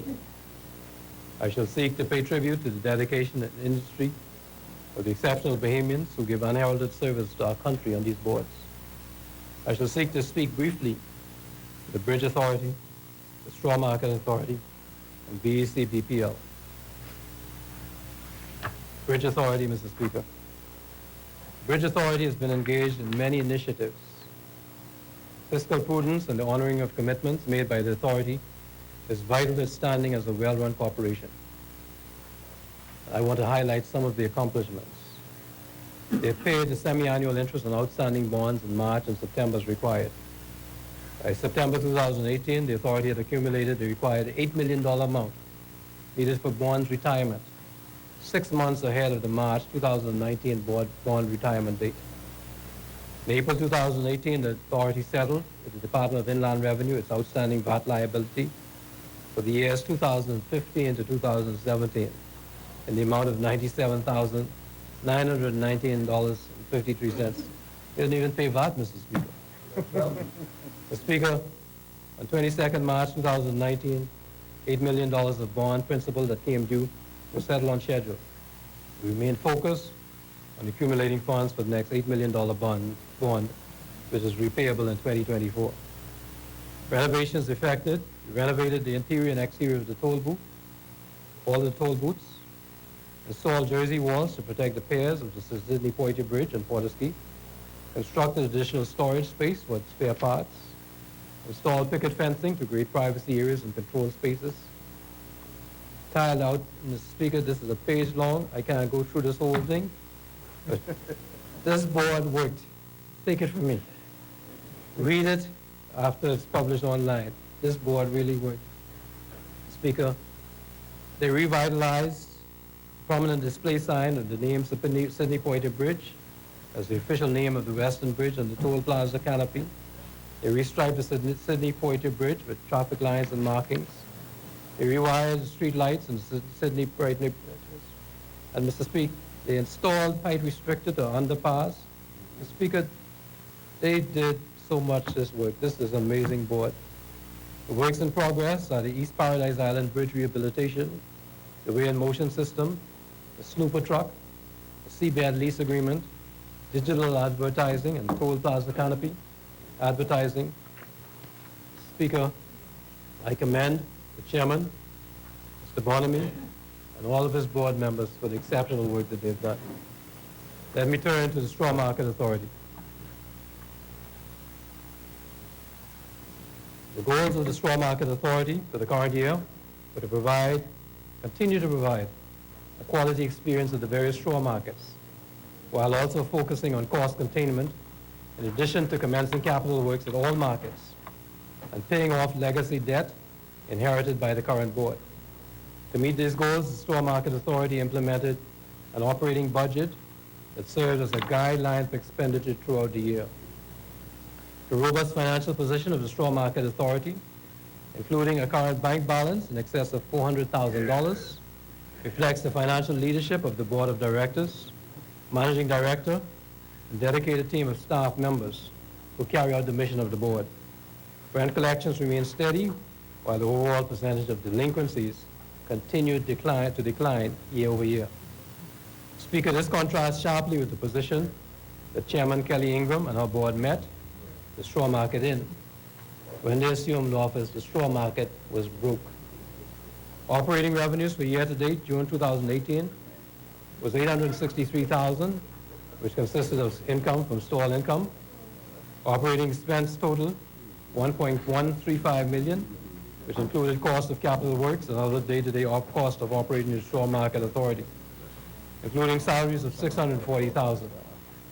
The operating shortfall of $272,000 was offset by government subvention assistance of approximately $400,000, leading to a year-to-date surplus of $128,000. Speaker, I'm proud that the Straw Market Authority made a lump sum payment to NIB, because, Mr. Speaker, they weren't paying NIB either. $39,000 with a balance of $139,098.91 to be paid over the next 24 months. Capital works, a myriad of capital works were carried out in the downtown straw market, commencing in March of this year, at a total of $51,381.72. These capital works included tiling and repairs to the administrative suite, and repair and painting of exterior benches. The ceiling of both female and male public bathrooms were replaced, including the installation of sheetrock ceilings. Additionally, mobilization of $12,129.32 was paid to have the underground generator fuel tank replaced. Speaker, ordered. UHY Bain and Associates were engaged in March 2019 to redraft the audited financial statements for the years ending 2013, 2014 to 2015. So, Mr. Speaker, we are going to finally be able to present this Parliament with financial statements for those years under the former administration for the straw market.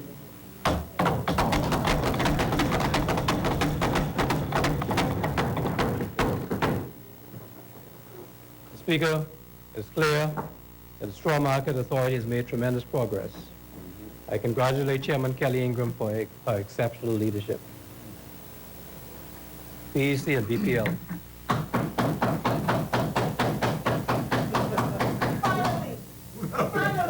I wish to offer special commendations. What woke you up? What woke you up? You were sleeping. Going through the pipeline.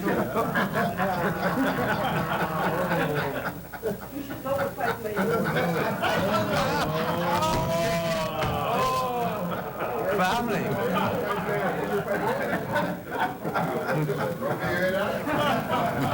Iron power.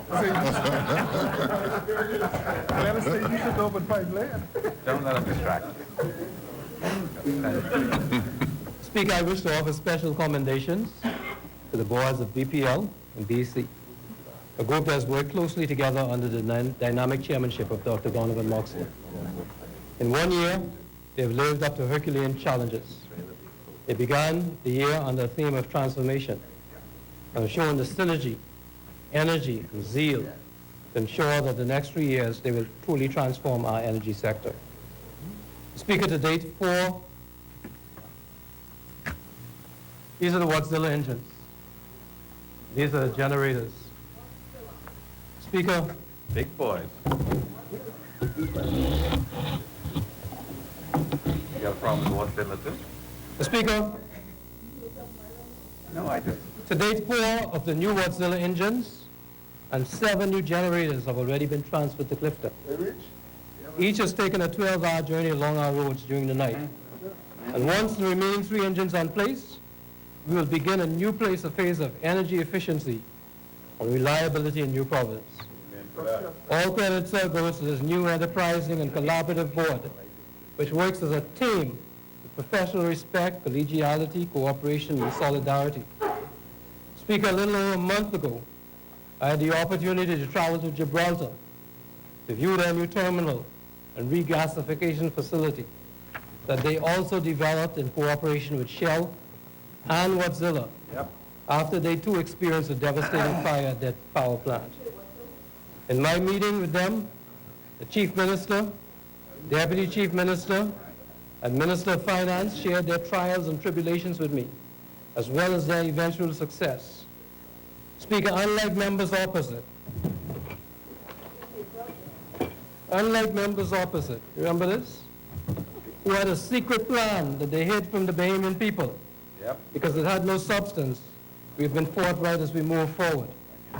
The Speaker, we expect the Wattzilla engines. This plan was tabled under the FNM, but it's dated 2015. The Speaker, we expect the Wattzilla engines to be operational before the end of this year, beginning an end to our immediate power generation needs. However, Mr. Speaker, BPL and BEC were mistreated for many years. BPL has transmission and distribution challenges and is heavily in debt, so this board still has much work to do. Nevertheless, sir, they're setting an unmatchable pace. The RFP for the provision of solar energy in Ragged Island has been issued, and the bids are currently being evaluated. Yes. Before the end of the year, BPL intends to issue RFPs for a number of other islands.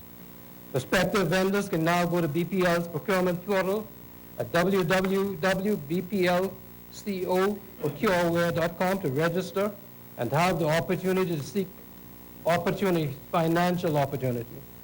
Mr. Speaker, this is true transparency, and I commend BPL for their amazing progress. Yes. Mr. Speaker, at time permitted, I would have discussed progress with the rate reduction bond and our plan to pay the current $246 million legacy debt. And Mr. Speaker, the member for Exuma raised an interesting point with respect to that. The rate reduction bond was a piece of legislation that was passed under the former administration, and we will have to discuss the process as we go along with respect to that. Speaker, the current tree trimming efforts, the impending switch to LED street lighting, the web-based security camera protection system, the move to smart pay as you go metering. Mr. Speaker, for alas, there are just too many progressive steps being made at BPL for me to include in this short address. Hence, I will have to revisit this topic on another occasion. Mr. Speaker, the evidence is clear beyond a reasonable doubt.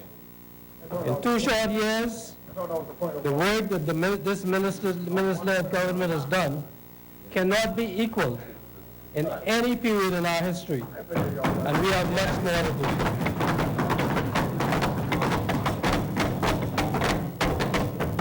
Mr. Speaker, I therefore proclaim, without hesitation or equivocation, that Carmichael supports this budget. Thank you, sir.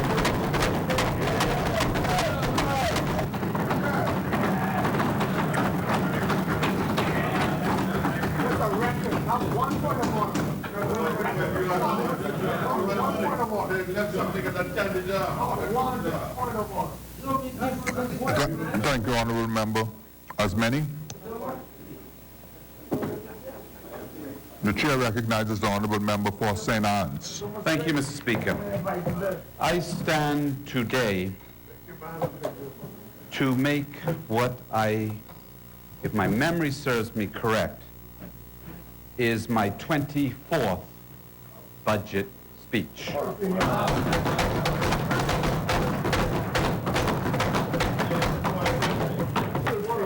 Twice in the Honorable Senate, appointed by Sir Cecil Wallace Whitfield and subsequently by Hubert Ingram.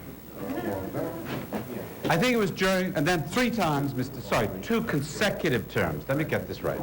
And it's something I don't normally do, so please apologize. I'm going to talk a little bit about myself, and if time permits at the end, I'll talk a little bit about myself again, which is not in my character for those of you who a lot of people talking about me this week. I'm the subject of cartoons, and I'm king, and I'm pig, and everything. But anyway, I'll talk a little bit about myself. Hall. Anyway, Hall. Anyway, 2 consecutive terms in the Senate by Cecil Wallace Whitfield and Hubert Ingram, and 3 non-consecutive terms in this House, having been elected by the good people of Montague, and then when they changed the constituency, they gerrymandered the constituency, I went to St. Anne's. That's why South and Central Anders can call a park outside his house. Something I did is because I represented that area, which is now part of Yamacraw. And if you talk about gerrymandering, you should see my constituency. On the very eastern end of the island, I have 1 derelict house. My constituency is about 80 feet wide, because they wanted to join north of Prince Charles Drive with Port New Providence and Treasure Cove. I don't know who lived there. There must have been votes they didn't want to go to you. To you, Elizabeth. So anyway, but that was gerrymandering. I got 1 derelict house, and with the help of my good friend from Carmichael, I intend to knock that house down this very year, because it has been a place of some bad things happening. Mr. Speaker, I have been sworn in by 4, as a minister, by 4 governors general. Sir Clifford Darling, A.D. Hanna, Sir Orville Turnquest, and Dame Marguerite Pinling. I'd like to take this opportunity, Mr. Speaker, while I'm on my feet, on behalf of myself and others, to thank Dame Marguerite Pinling for the many years she has served this country as Governor General.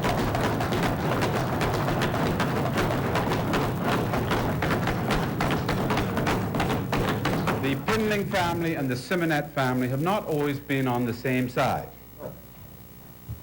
We have been, Lady Pinling as she was then has always been very complimentary by my mother and myself and my family. But as a Governor General, she, along with many others ahead of her, but I'm just talking about her today, has shown this country par excellence.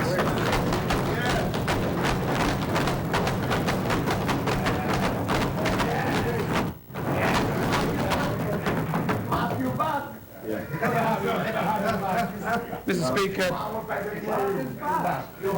it's a pity the member, it's a pity the member for Centerville isn't here. It's a matter of the problem, sorry, I'm getting tongue-tied too. It's a pity the member for Centerville is not here because recently he had his 100 years of the Chipman family in the House of Assembly. Horatio Chipman, 1836 to 1842, some, what is that, 6 years. 1919 to 1942, some, whatever, 20-odd years. And Hubert Chipman, the person who took over after me at St. Anne's, and I took over after him from 2012 to 2017, and Reese Chipman from 2017. It's a great, you know, I wish I could achieve that, but I haven't. Neither has my family. My father was only elected in 13th of March, 1925, to this honorable chamber, and served 51 consecutive years, the longest period of time ever in the Commonwealth of the Bahamas. Not 35 years, 51 consecutive years, straight. My brother Bobby was elected in 1949. Oh, sorry, for the young ones amongst us, he was 26. My brother got elected in 1949 and served to 1967 at Bobby Seminary. His picture's right up there. At the age, yeah, different mother. Different mother. That mother was an American, okay? At the age of 23. So you see? So Travis and, sorry, Bain and Grantstown and Abaco, you might make that 51 years. And of course, I got appointed in 1987 for 10 years, 2002, 2017. You know, and I apologize, because sometimes you have to do this because it's his story.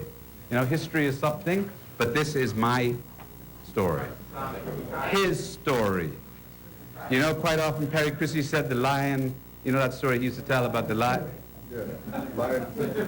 But in the process of this time, my family has produced a leader of government in the Bahamas. Before there was, from 1954 to 1964, leader of government. In that period of time, the tables here were circular.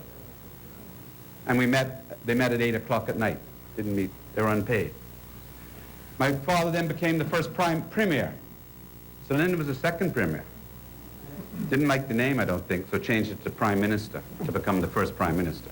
But let's make history history. Create a speaker of the House of Assembly. A member, if not chairman of the Hotel Corp, appointed not only the family, 2 members of the Hotel Corp. I was chairman, so was prime minister at one point, and my brother was Hotel Corp. One appointed by the PLP, my brother, one appointed by the FNM, me. Bobby bought hotels. This government sold, we sold hotels before you got here.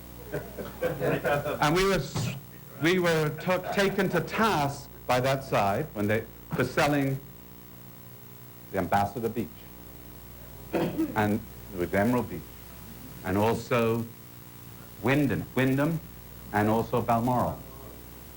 But recently I noticed the previous member, Owie Wilchcombe, down there hobnobbing, saying how great Breezes was and what a great opportunity they did. We also produced a Deputy Prime Minister and Attorney General twice, Minister of Tourism. My brother was also on the Board of Tourism before all of this. Members of the Rules Commission. Mr. Speaker, you know, I'm sorry about this, but I'm not repentant. I will not apologize. 1964, the rules of the House of Assembly.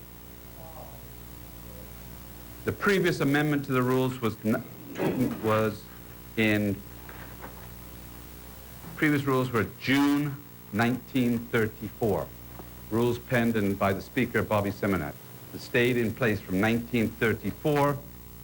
We went from replaces 34 rules, 64 to when, surprisingly enough, that's okay, they can see it. Surprisingly enough, a committee I was on that did it in 2005. We've amended the rules. 70-odd years. Yes. You know, and this showed the introduction of the new Constitution, I'm reading from the opening, the preparatory note, was a result of the Constitutional Convention in May 1963. It necessitated further changes, etc., as we all know. And the revision of the manual has been prepared largely with the loyal assistance of the members of the House, and he talks about the Speaker of the House, George E. Johnson, the Secretary of the Clerk, etc., and they adopt Mays, and they go on and so forth. I've conferred with the Senator, the Honorable Donald B. McKinney, and the Senator, the Honorable W.B. Johnson, on the matters relating to the Senate, and with Kendall G.L. Isaacs, Attorney General, on matters which relate to the Governor, and with Mr. Speaker, and in the House by the Honorable E.A.P. DePuch, representing the majority party. He was then the Minister of Welfare, and Lyndon O. Pinling, the Leader of the Opposition, 1960. I just start that by way of opening, because my friend from Centerville had those good words. But I also stand today to reflect, because reflection is great. So I will read a very short contribution from this very old paper, and then I'll identify it. And it is actually the inaugural speech on January the 7th, 1964, by my father, where he says, and I adopt and I quote, I'm not going to lay this because it's my only copy. We know that from now on, we have to manage our internal affairs. Now let's remember, at that point we only got internal self-government. We hadn't developed. So we have 1964, January the 7th. We have to manage our own internal affairs, just as a family has to manage its domestic affairs. And we gladly accept the responsibility. This is the point I really want as I go into my budget speech. We know that bills have to be paid and that money must be earned with which to pay them. I open on that comment because, you know, for those of you who do remember, the UVP left money in the bank. Honorable member, can you state the name of the document and the date? It's the Nassau Daily Tribune. Tuesday, January 7th, 1964. Price, sixpence. Thank you, honorable member. Price, sixpence. No, that's my only copy. The Tribune might have. It's interesting then that as my father stood and said we have to accept our responsibility, we are now here, some umpteen years later, moving to exactly that same point in accepting our responsibility to have to pay the bills with the money we earn, in his government having left money in the bank, and successive governments taken the national kitty bank from positive to negative to the tune of billions of dollars. Mr. Speaker, I begin this contribution by making a few noteworthy points. The Minister-led administration is committed to empowering Bahamians. We've heard that from every speaker on this side so far, and improving their lives. The administration is committed to ensuring the highest standards of transparency and accountability of the Bahamian people. That is very clear. The growth of our economy, however, requires change, and change is not always a comfortable environment to accept. We have to call for reform. We have to do structural transformation, cultural shifts, technological upgrades, training and retooling as we move forward. We've heard that from, I think, each and every member of this side as we move forward, that today is not business as usual.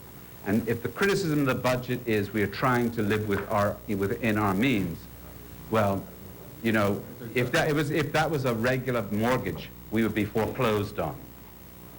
And I don't think any responsible person wants the Commonwealth of the Bahamas. We've come out of, 4 downgrades, and we're putting our house in order, which may be painful, but we have to live within the money we earn. Mr. Speaker, I stand today as the Minister responsible for financial services, trade, industry, and immigration, all of which seem to be very hot button items in the country right now, especially bearing in mind that our international system in which we operate has been challenged over the last few years, and we are a small developing country operating in a system which is regulated to a certain extent by those overseas. For the last, 80-odd years, the Bahamas has maintained a successful track record of competing for foreign direct investment and offering wealth management services. And that's one of the key successes of our country. After the 2002 change in the financial landscape, obviously the landscape changed quite drastically here. But we have more than 270 banks licensed under the Central Bank Act, and more than 345 financial and corporate service providers under the Securities Commission, and more than 60 investment fund administrators, and more than 140 licensees under the Securities Investment Act. That's our financial sector.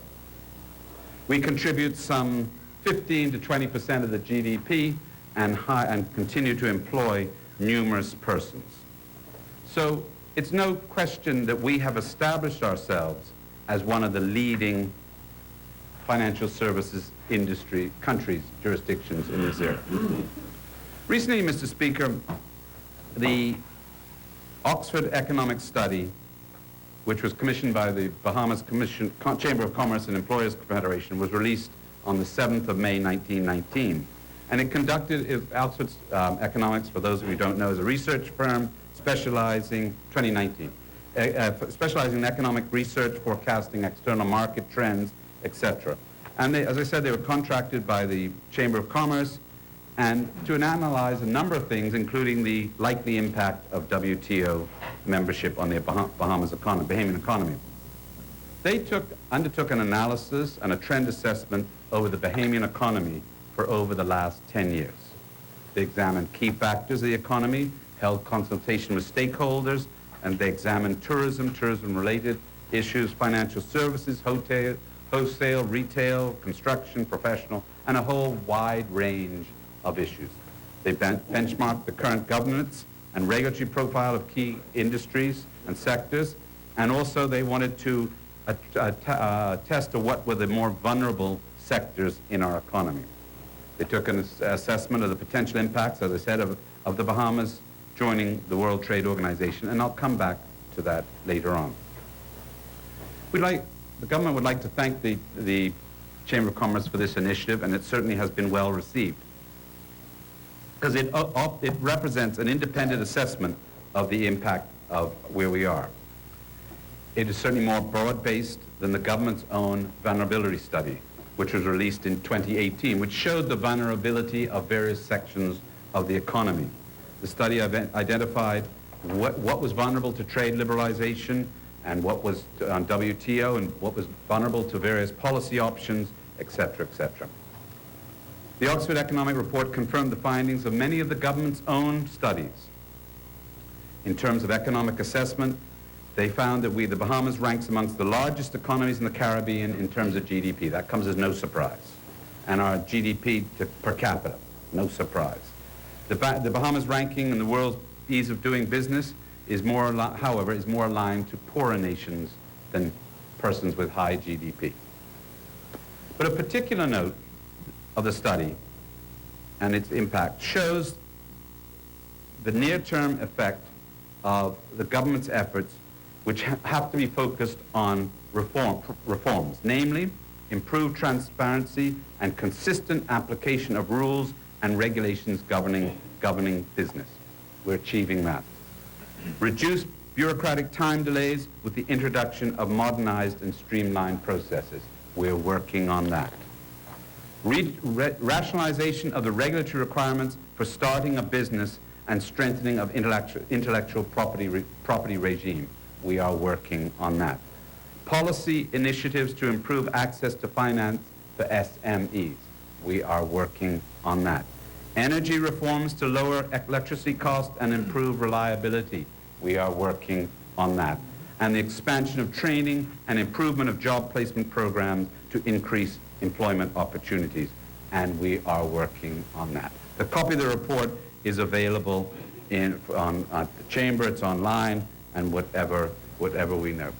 Against that background, we also had the effects of the OECD, the Organization for Economic Cooperation and Development, and the Financial Action Task Force, and other international regulatory bodies, which you've heard many of us speak about in the last 2 years. In this regard, the administration recognized the importance of engaging both the domestic regulatory agencies and industry partners in collectively identifying and responding to the challenges faced by the industry. Mr. Speaker, I'd like to take this opportunity as the Deputy Prime Minister, member for East Grand Bahama has done, to thank the private sector for their cooperation, collaboration with us, and later on when we talk about some of the bills individually, it was a direct result of the industry, non-political, the industry, whether it's Financial Services Board, Association of Banks and Trusts, law firms, practitioners, lawyers, and so on and so forth, all of whom have worked with the government, with the Attorney General, with the member for East Grand Bahama, myself, and other Securities Commission, all the regulatory authorities, to bring forth what we believe has been the best approach to where we are today. And I'd like to thank all of them for their efforts. You know, for many years that word offshore financial service sector had a bad omen. The Bahamas is a very well-regulated jurisdiction. We do not welcome accounts that should not be here. We have worked hard to make sure our accounts are compliant, and we have done everything we can to make sure that has happened.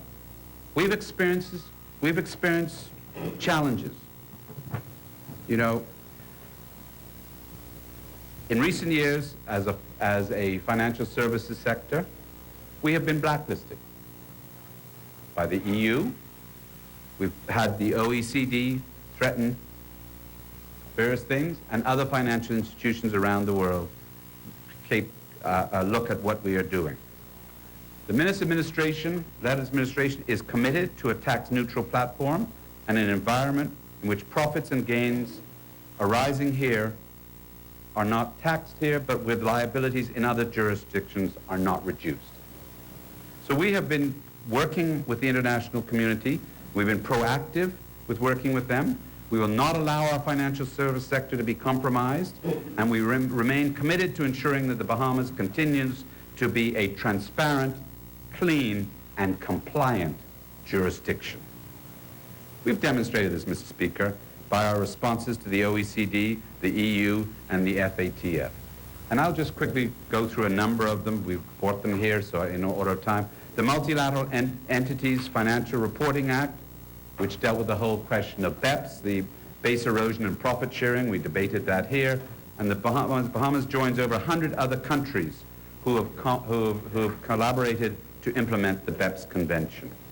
We're actually starting country-by-country reporting, have already started country-by-country reporting. Automatic Exchange of Financial Account Information 2016 dealt with the whole question of Common Reporting Standards, CRS. We've talked about that. And our signing of the convention, the Deputy Prime Minister and myself went to San Marino and also to Paris in 2017 to sign the Convention on Mutual Administration Assistance in Tax Matters, the MAC, and the subsequent Multilateral Competent Authority Agreement, which was also part of this issue of the financial service initiatives. We dealt with here the commercial entities substance requirements in 2018, which addressed the concerns of the EU Code of Conduct Group, which dealt with the whole question of substance here. And in December of this year, December 2018, the Bahamas met its deadline from currently in the process of its implementing these measures. We've dealt with the whole Beneficial Ownership Act when we came here and debated that, which is the whole question of the beneficial owners of the various companies.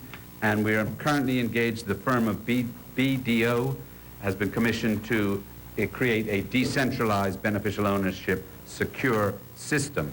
And BDO is a very reliable company that many of you might know from the British Virgin Islands, which provides professional consulting and development services and has created the BVI's system and run very well. We've removed the Removal of Provincial Exemptions Act 2018. Many of you may know that as ring fencing, and we'll talk about some of the issues, I think, when we go through the individual acts, bills today, and talks about the whole way of we can't ring fence, we can't treat companies in this country different than companies outside the country. Local companies have to be treated the same way as offshore companies. So we have dealt with the whole question of correspondent banking relations and an attempt to make sure we remain competitive.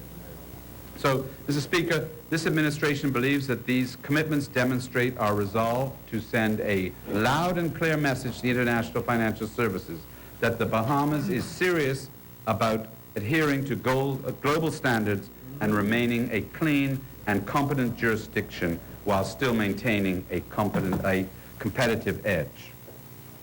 The road ahead, Mr. Speaker, it's fair to say that financial services in the past 15 years, we need to look at new growth opportunities. And I think the vision is to strategically position the Bahamas as a distinctive niche service provider in the global financial services market. We know that current trends, for instance, dictate technologically driven sector that is becoming increasingly knowledge driven. We have to adapt ourselves and make sure we leverage our strengths and our services so that we can deal with new and emerging markets. We have to look at research. So to this end, the Ministry of Financial Services plans to undertake a study that will analyze the current job roles in the financial service section and how they can be augmented as technologies are leveraged to enhance and improve the performance of these roles. And the purpose of this study, Mr. Speaker, is to provide a compass for financial institutions and individuals to prepare for the future as we use data analytics and automation and they become persuasive in the financial services industry. That certainly is the way we need to move forward because business transformation alone is not enough. We need workforce transformation. So this study helps us to uplift our workforce, harness the power of dynamic analytics and automation, and make the Bahamas' financial sector more efficient and more committed. We are, Mr. Speaker, committed to support local workers in technological skills training so that they can realize new and better opportunities that arise from the technological shifts in the financial services business. Mr. Speaker, there is no doubt the Bahamas is well established as a wealth management industry, which encompasses both institutional and private wealth management. We have a whole suite of products which include trusts, private banking, captive insurance foundations, coupled, as I said, with a skilled workforce, a location, infrastructure, and a lifestyle, which are all offered from this great country. We must maintain that position and create our competitive edge in that area. So we have to be positioned to attract more business and have a better business-friendly environment. Mr. Speaker, as I stand here, notwithstanding the challenges, I have a profound sense of optimism that the Bahamas has a great future in the financial services business.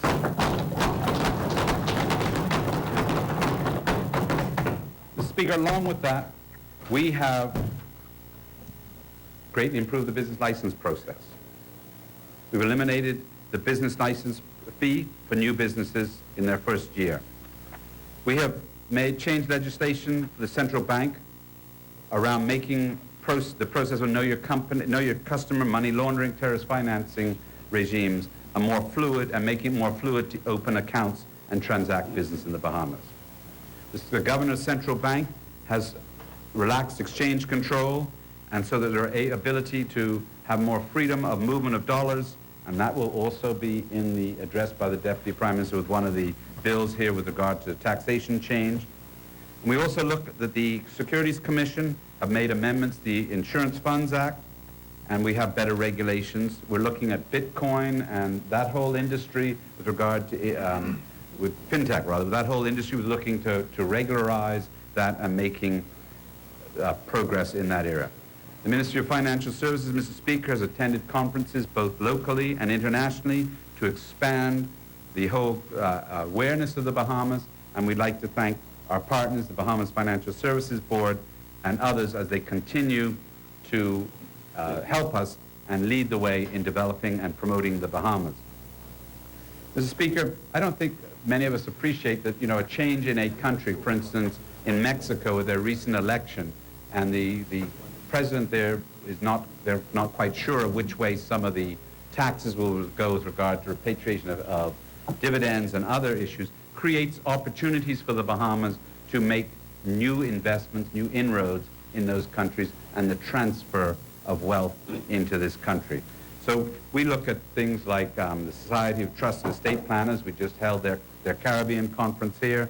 We look at their Latin American market. We look at promotional efforts in New York, Asia rather, and the Middle East as we go forward. So these are all efforts that you'll be seeing rolled out in the coming year.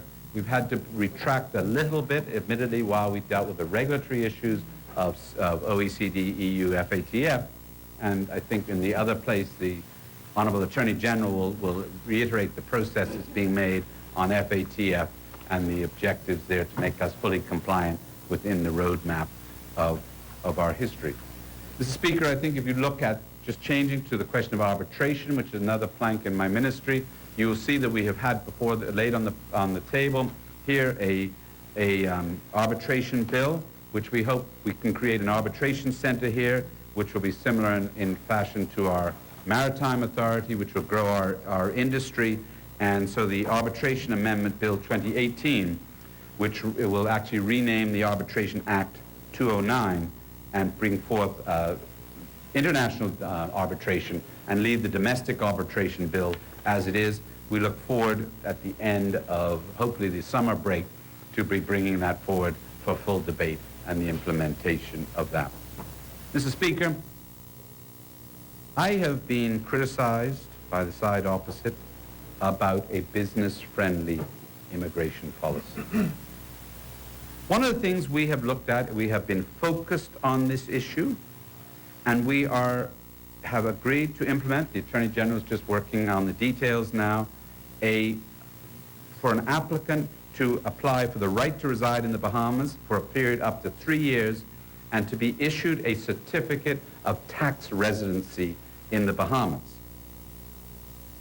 We dealt with this, the member for East Grand Bahama, the Attorney General and myself in Paris last Christmas, I think it was. And this is will be an internationally accepted, compliant certificate whereby persons can live in the Bahamas for more than 90 days and less than 183 days in any other country in the world and be able to get a tax identification number, which means they are domiciled in the Bahamas and will be another tool in our arsenal of attracting ultra-high net worth and high net worth persons to domicile in the Bahamas and also domicile their financial services here. So this will comply with the OECD requirements and with regard to tax residency and residency. So, Mr. Speaker, that is in a nutshell at this late hour the process that the financial services side of my ministry has made.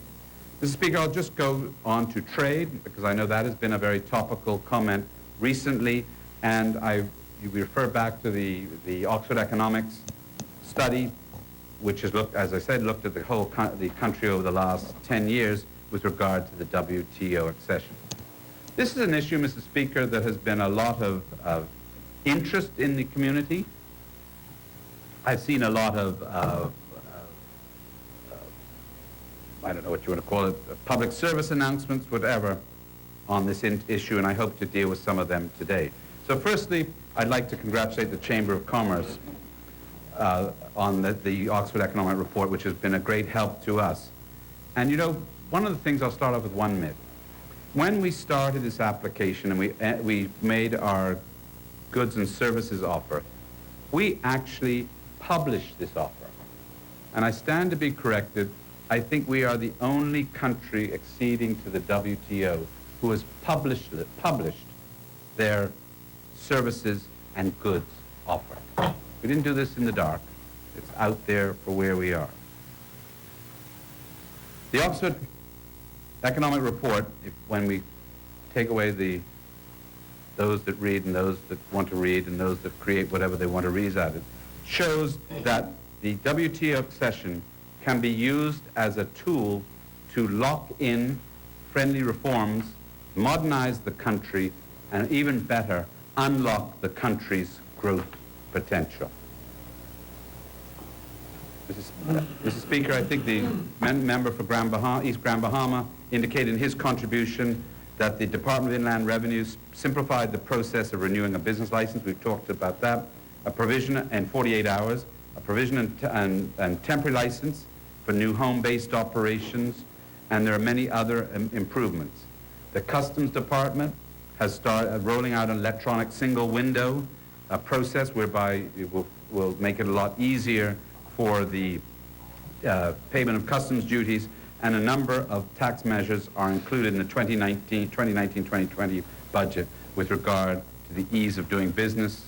I've mentioned something as a small business issue. What is it? Some 3,500 small businesses are registered for benefiting from the government. We're doing, $5 million per year over the next 5 years to a total of $25 million in this area. Mr. Speaker,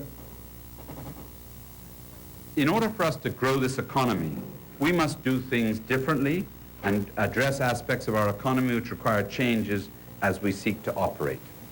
So we have to move forward and changing the way we deal with and accept the whole question of globalization. Mr. Speaker, the Prime Minister in his national debate report in January noted that the leading priority of this administration is economic growth and expansion, jobs, and opportunities. However, the size of our market will not allow our economy to grow to adequately address unemployment or to provide the number of jobs and the kinds of jobs needed for hundreds of young Bahamians leaving school each year. You know, the Bahamas has a relatively young population. 66% of the population is between 15 and 64. The total population with the young 15 to 24 is about 25%, and unemployment remains in the low 10 to 12%. We have confirmed growth of 1.6%, having come out of a period of no growth. But yet, against this background, many people say the Bahamas, or question that the Bahamas does not trade. You know, this is a misrepresentation of facts, because trade is buying and selling of goods, obviously. So we do trade, and we trade to a large extent, and I'll come back to those figures. But the majority of our Bahamian economy is tourism, financial services, wholesale and retail, and very highly developed in the international trade area. Obviously, tourism depends on foreign tourists, financial services and on wealthy foreign clients. Wholesalers and retailers are mainly importers of goods. And these categories control some 75% of the Bahamian economy and are highly dependent on international trade.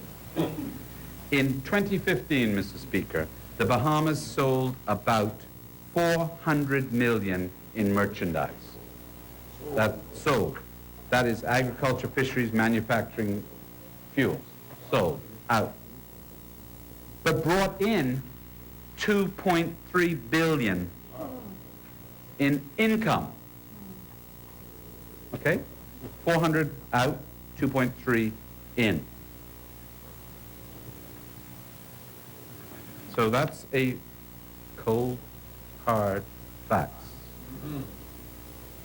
So as we look towards the WTO accounts for some 98.4% of global trade. So 94 of the members of the WTO account for 98.4%. But I just I'm painting this picture, and I want to say that those who are prepared to listen, that membership of the WTO is not automatic. Neither is it one size fits all. And I have not spoken that much on the WTO because we've been out getting information, listening to what the noise in the market is. Today, most trade agreements between states tend to be reciprocal in nature and must be negotiated. That's what we're doing here. Although our size and contribution to the world trade is small, the Bahamas' negotiation will have the support of similar, like-minded countries, both small and large. While membership, as I say, in the WTO is a process of involving negotiations, contrary to what some people, we don't knock on the door and they tell us, you have to do that. It is a process of negotiations. And we're negotiating with the Bahamian private sector as well as WTO member states.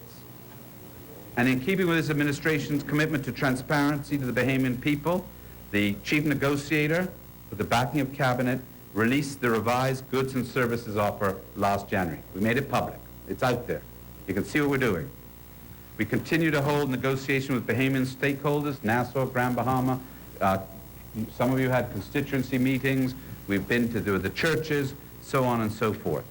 We've taken the input from the business community, the private sector, and we've worked our way through. And I'd like to thank the Ministries of Agriculture, Ministry of Finance, Customs Department, Attorney General's Office, Agriculture and Fisheries, Foreign Affairs, Labor, Central Bank, and the list, Bahamas Investment Authority, and the list goes on, all of whom have talked with us about the WTO. Mr. Speaker, the WTO seeks to reduce tariffs, which to the average Bahamian means lowering customs duty. So the other day, a local retailer attacked the government in the press from reducing the duty on toilet paper from 45% to 25%. No, it was all over the newspapers. Who buys toilet paper? All of us. From 45% to 25%. I think all of us do buy toilet paper. No, I'm just using an example. You know, the Bahamas raises some, before I go there, we started the process of streamlining the duty rates in 2002, I think. No, it was in the first Ingram administration. 1992. There were thousands of line items. You know, I remember there was steel. You could get a steel building, scrap steel, all kind of steel, and they all came in at different rates. So I remember the other day in the Parliament, the other side attacked us. I think we changed salmon. And there were a bunch of salmon rates, and then there was one that was, what, 60%. And we brought it down, so all salmon was the same rate. I think it's called harmonization. For over 30 years, the Bahamas has been harmonizing through successful governments the duty rates we charge on Bahamian to make it easier for the customs duty, but also to move forward towards modernization. The Bahamas raises some 27%, that Minister of Finance may correct me if I'm wrong, from customs duty. VAT has taken over. So VAT, not introduced by us, introduced by the other side. We started the harmonization, and all of it is a move toward, all of us is a move towards modernizing the economy, streamlining the harmonization rates, and taking the issue from customs duties to VAT. You know, there was an argument that customs duties were regressive. Now there's an argument that VAT is regressive. So one of the things that I'm trying to say in this example, those persons out there saying the membership of WTO, that the government will reduce all tariffs on all goods to zero, is clearly wrong, erroneous misinformation. There are approximately some 6,000 line items on the duty that we're dealing with WTO. Some 6,000. We're seeking to ensure that the sensitive agriculture and manufacturing products we have will be protected and have current higher applied rates. We're moving on a tariff quota from approximately 32% down to 15%. In some cases, these rates have actually been increased.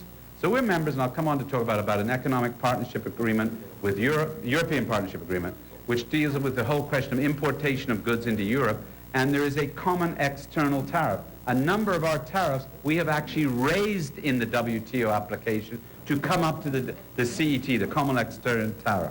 That's a fact. So detractors, we are not reducing the rate to zero. For instance, if you take chicken, we import tons of chicken. We do not produce enough chicken for what we produce. So the idea with the WTO accession process is to negotiate a safeguard, and the Minister of Agriculture can probably help me, a safeguard of a protection of a certain number of tons of chicken, wherein after that the duty is incredibly high, so we protect Bahamian farmers. That's what we're doing with all of the sensitive. We are making sure we protect the duty rate or the quota. What do you call them? The quota. There's a name for it, the quota bound rate, the maximum bound rate. So farmers will be protected. You heard the member for Marco City talk about giving subsidies in the terms of feed or fertilizer. That's not against WTO rates. That's not against anything to do with the WTO. So we need to look at incentivizing our farmers, some 3,000 farmers, most of whom are under, what, 5 acres of crop. So we're not mass producers. We have to find a way of making sure what we're doing now is protecting the rate and also subsidizing them through feed, fertilizer, land clearance, farm roads, water, reducing the electricity rate for manufacturers. One of the issues manufacturers are very scared about is the fact we have, for instance, on windows, the duty rate on windows ranges from 25 to 45% in duty. At a 45% window that we're importing, we are driving people to buy the 25% window. But maybe we can incentivize the manufacturers some. We have between 4,000 and 800, 4,000 to 8,000 manufacturers in this country. And we have to look also at who the employers are and who the employees are in this range to make sure we are looking at this whole offer. Another misguided conception out there is that the WTO will mean, let me just do one of them, that Walmart will come in here. Absolutely not. The Walmarts of the world will not be allowed to come in here. That's not WTO. And you know what, which is even more interesting, in 2008, I signed the European Partnership Agreement against a background when who's the guy? Fred Mitchell. Fred Mitchell was suggesting we have a Caribbean single market and economy, which meant that every member of the Caribbean could come in and out of the Bahamas without a work permit. Fred Mitchell. Fred Mitchell. Under the EPA, the European Partnership, we did not accede. The FNM government did not accede to that. We protected our rights of our Bahamian workers. Fred Mitchell said, bring them all in.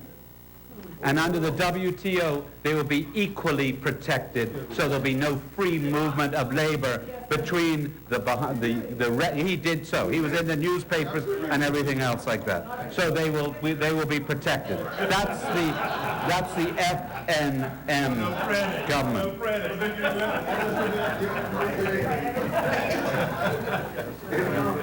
Mr. Speaker, it's fair to state that as we move towards the WTO and as the government moves to transforming the government and modernizing the government, there is a legislative action plan, and you can look at it there's a whole number of issues we need to deal with. We need to deal with a foreign investment bill, which will seek to codify the national investment policy.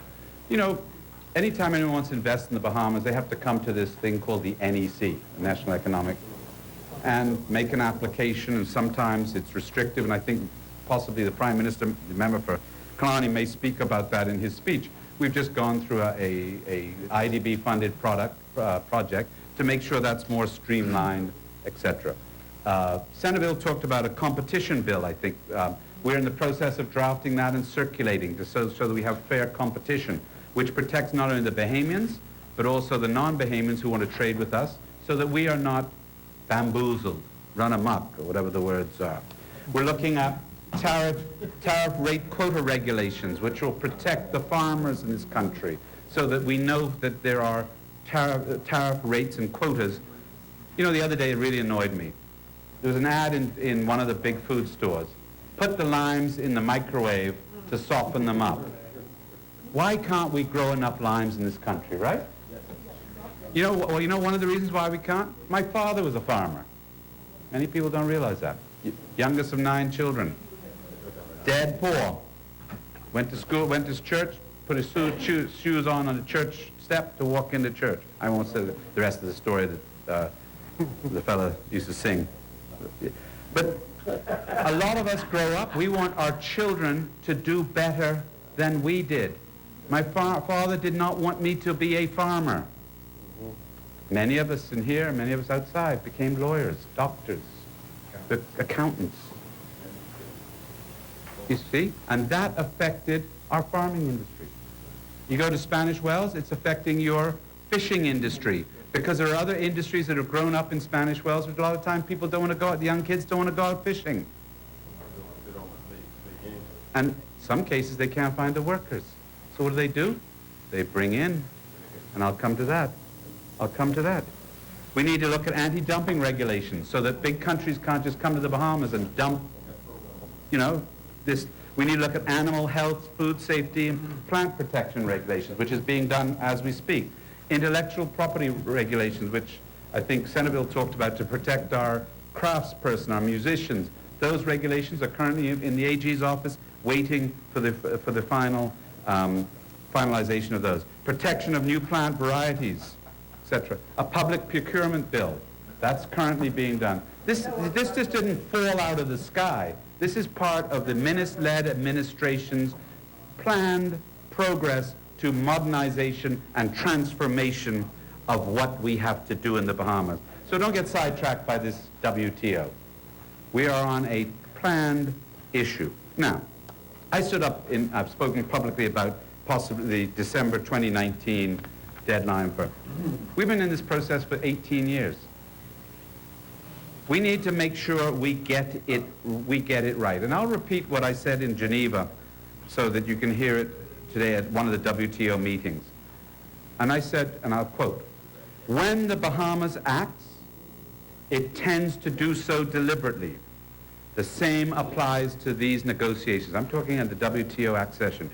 We seek to be quite deliberate. We seek to join the WTO because we believe in participating in the rules-based global trading system makes sense for our economy. Participation affirms the importance of that system to stability and growth of the world economy. We also, however,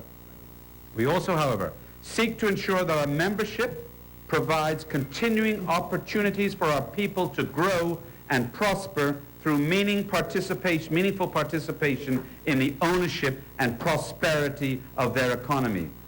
And about these dual interests, we will be deliberate, very deliberate. That's what I said then, and I reiterate now. As we go forward to WTO, we want to ensure the accession package negotiated by all of us makes sure the Bahamas comes first. It's not a cure-all. We will make sure it's deliberate. We're not going to park it like Engelston suggested. We're going to work towards a open, a transparent, and a meaningful application so that we can look at what is best for all Bahamians. You know, the other day I heard, I know his voice. I know his voice, so I won't call his voice, but he's got one of these little vignettes. So that we've sold all of our profitable entities. Well, I didn't understand Bahamas Air was profitable. I didn't understand BEC was profitable. It used to be until someone changed the rates and then messed with the bond rates and everything else like that. So we have to be careful of what we take in and put out because, we don't have Bahamas Air, certainly not, National Flight Services, certainly not, and neither will the WTO require us to do that. So I hope I've done it. I just want to use one more comparison. My ministry also deals with industry's encouragement. Now, many of you, I've heard people outside, a lot of people don't understand industry encouragement. If you want to build something in this country, whether you're a woodworker, the other day in Abaco, we dealt with someone who makes canvas bags. Yeah, makes canvas bags. We deal with people who build, produce water. So they come to the Ministry of Financial Services, they come to the Ministry of Finance, and they get tax concessions to import these goods so they can become producers. The Auditor General, I think, in his report says that those concessions, which include the hotel encouragement concession, cost the Bahamian taxpayer, we lose in revenue collection some $1.3 billion. So while we talk about moving forward, we have to look at the concessions we've given, and to some industries for years and years and years. The idea is you start your business and you graduate out of it, out of that protection. But between hotels encouragement and industry encouragement, there's 1.4, 1.3 billion. But all Bahamians are entitled to apply for that if they're manufacturing. That annually? I think it was a total, it was a cumulative figure. It was in the Auditor General's report. The largest one of that is actually BEC. So if we took that concession away from BEC, the price of BEC would be changed. So everyone can, any manufacturer can apply under the Industrials Encouragement Act or the to the Ministry of Financial Services, and also obtain those concessions. Doesn't matter in size. Foreign person, these are mainly Bahamian people, but the Hotel Encouragement Act and other incentives will include non-Bahamians that apply, for instance, Atlantis, Bahamar, all of the various. You know, when we talk about this, let me just throw one more example before I go off this. In 2008, Shivago Lang was the Minister of State in Financial Services. He could not go to Barbados. So I went down as the Minister of Foreign Affairs and signed the Economic Partnership Agreement between Europe and CARICOM. All the naysayers down there were saying almost the same thing as they're saying about WTO. Not a blip in the radar screen. We export our lobsters to Europe.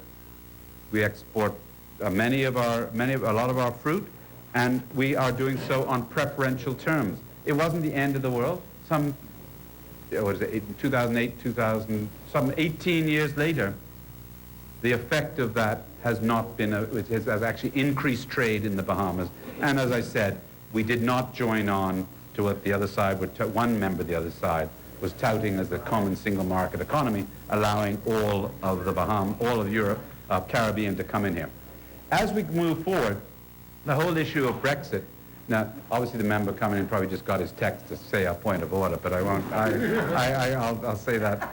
As we move forward, with Great Britain going into the post-Brexit, the whole question of this European Partnership Agreement and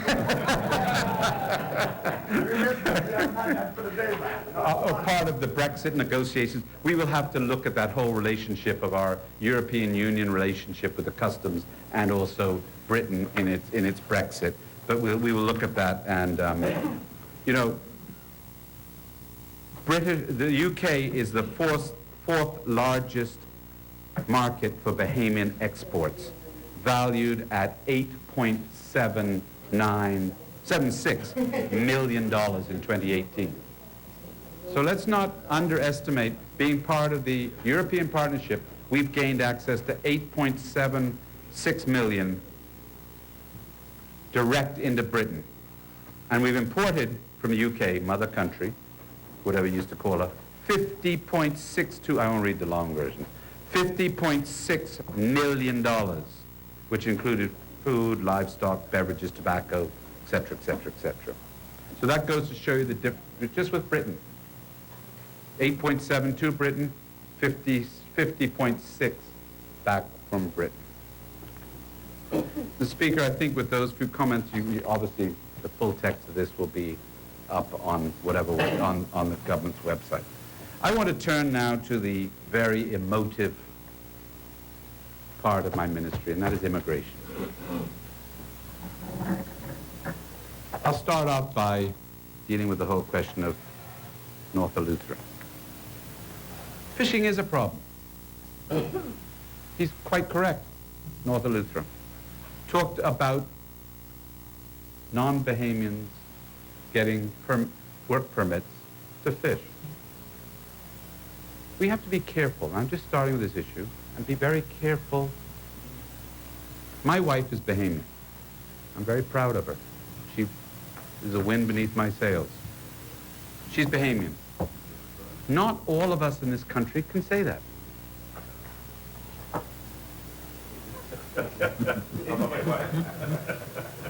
One day, hopefully. You know, so in the fishing industry, a number of those people, I'm not saying all, yes, there are poachers. So yes, we have to do more to make sure we protect our borders. So the Minister for National Security has recently signed on a drone contract, I don't know how much, whatever it was. So we have drones in the southern Bahamas so we can protect our borders in there. For many of you don't realize, wooden craft are very difficult to pick up on radar. But you know, it's interesting, Long Island doesn't get many people from down south landing there. When they do, they grab them and hand them over to the authorities and send them right back out. They're marrying some of them now. No way. No. That's the fishing industry area, you see? So a number of people are marrying these persons from another country. And then they come to immigration and they say that's a marriage of convenience. I can't get in your bedroom.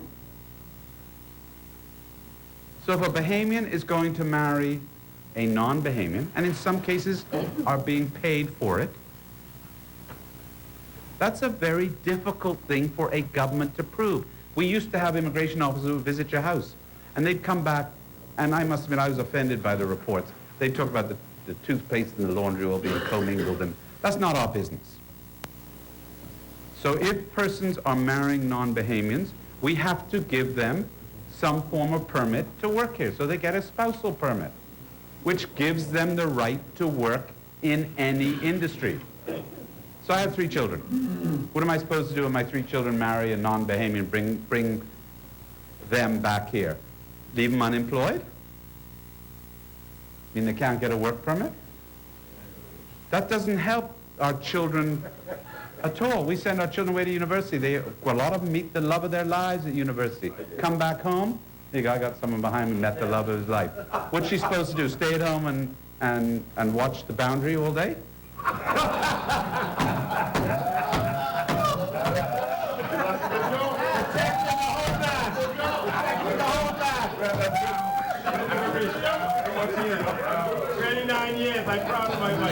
That's the way we grow. So that's the way we grow the economy. So in immigration, we have an issue. We have an issue of marriages of convenience.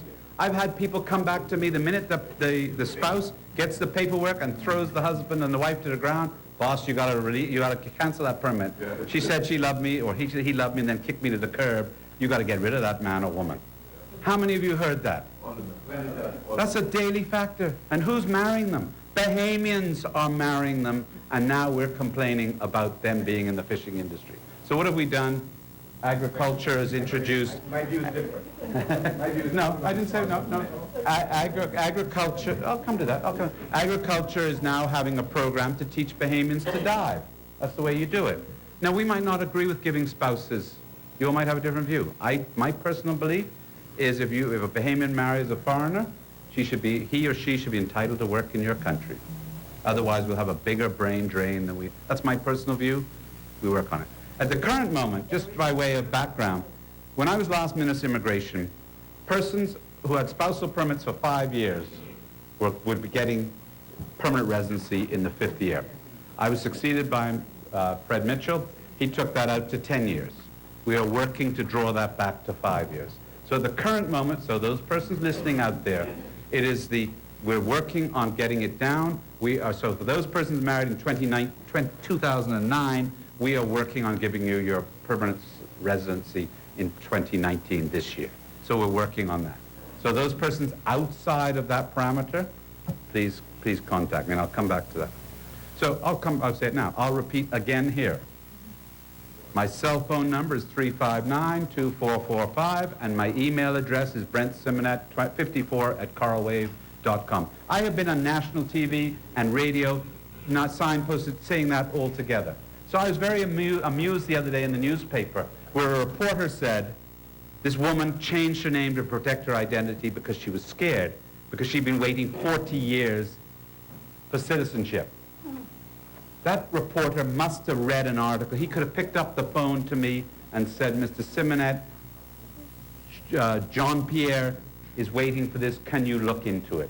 I have people coming to my constituency office, calling me at home, using both those forms I used recently to try and get citizenship. So if someone hasn't contacted me and now saying they've been here 40 years, I find some difficulty. This is 28 pages, 22 pages, Mr. Speaker, of some 1,000 names that since I've been Minister of Immigration have contacted me with regard to permanent residency and citizenship. 569 of them we cannot find. We have put the ads in the newspaper for those persons. This is only citizenship and permanent residency. We put ads in the newspaper to find these people, and we've yet only a trickle are coming through. On Cabinet the other day, we approved 201 of those applications for citizenship. 201. For persons born here, lived here all their lives. It went through the commission, a commission appointed by the most honorable Prime Minister, so the minister does not touch them. Born here, lived here all their lives, applied between the ages of 18 and 19. We approved 201 the other day. We approved some 200 before, so we're probably up to about 750 to 1,000 of persons So that is what this administration, we might not all agree with it. You might have your own views on it. But that's why I went to an attempt to draw up the immigration bill, which is out there being circulated at the moment. Please read it. It is hopefully my intention to suggest to the government and the AG's intention that at the end of the summer, we will lay that bill in Parliament for discussion. So please, everyone within the sound of my voice, make sure you take a look at it. There are some provisions in there you may not agree with, but let's have an open and full discussion. Work permits, as you've heard me say before, have been automated. The Honorable, Mr. Senator Mitchell, you reap and sow, whatever that comment is. He signed an agreement with Canadian Banknote for some $11 million. It's now up to some $19 million because of going backwards and forwards. We have a new computerized system. It is working. Work permits are down to, I think, 2 weeks. You apply electronically. Once all your documents are there, majority of you getting back your work permits electronically by email. The problem we're having is finding people. I've had the same cell number for 30 years. I don't know about other people. But by you-know-what. Some of these people we're trying to find change their cell number more than I change my suit. And we can't find them. So anyone listening, that we have set up a desk on the ground floor of immigration that if you have not heard from immigration, you go up there, give us a current email address and a current cell number, and we will try and process your application. So work permits, within 2 weeks. Spousal permits, a little bit of a problem. We have to do some investigation. There's no question about fraud. Birth certificates, there's fraud there. So the other day, I see, someone called me and said, please make sure the man had a forged birth certificate and had got a passport, and he's now being prosecuted for that. So that's happening too. That's happening too. So then when I've talked about citizenship and I've talked about permanent residency, that is now electronic, so that when you apply, if you're missing a document, and that's where I'm just looking up something to tell. So most of the problem with permanent residency and citizenship is persons didn't supply the documents. We try and find them, we can't find them. So hopefully after tonight, there'll be a big rush. What we're doing at the moment, when we had letters that had to be delivered and they were general post office, and forget the post office not working, I won't go there. People didn't get their letters. So we've actually reached out to the various embassies, the Jamaican embassy, the Haitian embassy, depending on what country it's from, and actually given them lists of letters. We are trying to contact the people. The League of Haitian Pastors, the Prime Minister addressed them, and also Mr. Southern Shores. We reached out to the embassy, so we're trying to get any requests for information in the hands of these embassies, and they've done a fantastic job. Some of them have networks beyond belief. Matter of fact, the networks is so great that the agenda for the immigration meeting is actually being transmitted before the meeting happens. So that's how great the network is. So we should be reaching the majority of people that are reachable. I can't help the person whose wife is in Florida that won't come home for an interview because she doesn't have a U.S. visa. I can't help that situation, and there are many of them. But what we are doing, and I'm doing with a passion, is making sure we regularize as many of these people that we can. You know, but my day is always interesting because I'll just read this very quickly. It comes from my director. I think this was last night. Norman, Jamaican, 49. Miguel, 47, Colombian. Juan, 48, Dominican. Jimmy, Colombian, 50. Edwin, 49, Colombian. Jamaican, Haitian. What's this one? Haitian. Jamaican, Bahamian, Haitian. All came before, I think it was the Grand Bahama Court yesterday, between illegal landing, illegal embarkation, possession of drugs. You got the idea. We are a transshipment point for humans. Overstaying is a big problem. And a lot of people, a lot of the overstaying issue, which Bahamians are participating in, is an extension to a visitor stay. On the second floor, you would be surprised at how many people apply for an extension of a visa. They go in, they get another extension, and then the next minute you know they've applied for a work permit or to be married. So they come here. But we in this country are facilitating that issue. I think someone mentioned the whole question of the increase in revenue. The increase in revenue, I think, has gone up some 10, $11 million at immigration. That's because we increased the fee for the lowest category only, which is gardeners, maids, live-in maids, etc. That is the majority of your work permit applicants, right there. So let's not think it's the upper level, bankers and them. No, your majority of people that are applying for jobs in this country are maids, landscape people, farmers, and so on and so forth. 500 odd a week are applying for those jobs. Applying. And we're employing them.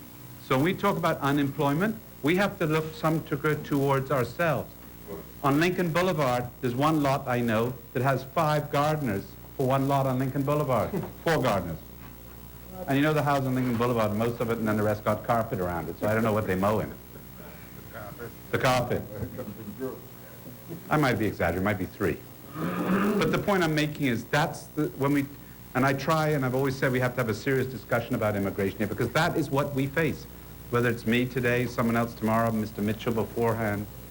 That's what we're doing here. We are importing people. When you go to the gas station, you know? So we have to look at immigration with those type of ideas, but we can't always say that we're allowing persons in that are competing in the industry. One that annoys me, and I'll just end on this issue with regard to immigration, is air conditioning. I know one of the air conditioning people will hear me, who I'm talking about.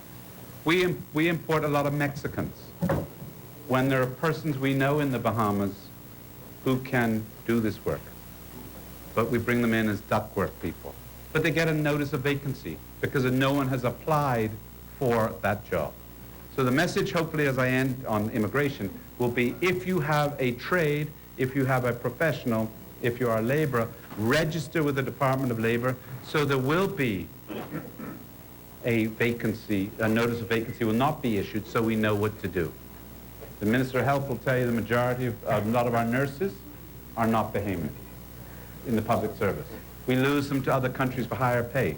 These are facts of life. So when we talk about work permit issues, we have to bear that in mind. So immigration is a challenge, and I welcome each of you to come and see. I'll just segue on that.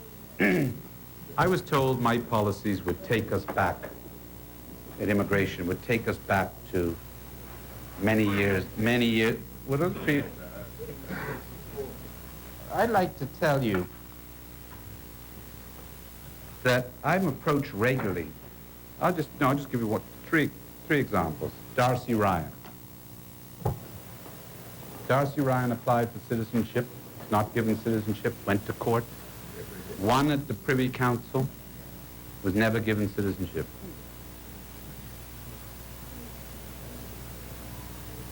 Neil A. McTaggart, appointed by the PLP as chairman of town planning, finally told the government, take it, I don't want citizenship. Never got it. In interest of public disclosure, he's now dead, was my father-in-law. Never got citizenship. Eileen Cairns' husband, just to use a couple. Etienne Depuch is lauded here for breaking down racial discrimination in this chamber. Come time for Roger Cairns to get his citizenship. Never got it. I don't know who the government was then. It wasn't the FNM.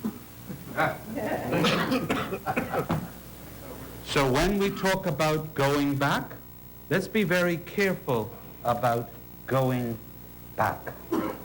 You know, let's be very, very careful.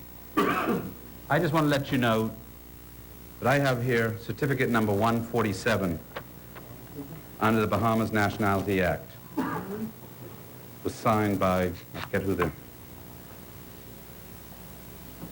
happens to be my mother's. So in 1975, she was able to get citizenship. Canadian, married my father. In the same book of 147 is Beryl Hannah, Lady Clement Maynard's wife. All of the, I'm just saying they're all part of the same number in the book. So people we are marrying non-Bahamians. All of us are, so we have to make sure we recognize and do not discriminate against people who apply for citizenship. Because it's devastating to these people who wait years and cannot get citizenship. You know, I'm just making my contribution. If it fits, don't worry about it. So we have people, for instance, I've got a man at the moment who's applied, renounced his citizenship for another country, and cannot get sworn in because of an issue I won't mention because it'll identify him. But this affects the lives of many people. They supposedly can't get bank accounts. They have difficulty getting jobs. A number of issues born here, lived here all their lives. Many of us have many of us have. So that's the issue when I come to the new immigration bill. Look at it carefully because we have to address those. That's the issue, the discussion we have to have. Mr. Speaker, I just want to address one issue before I sit down.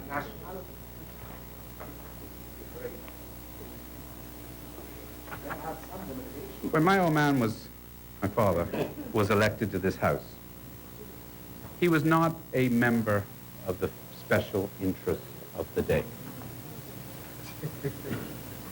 A lot of people don't realize this.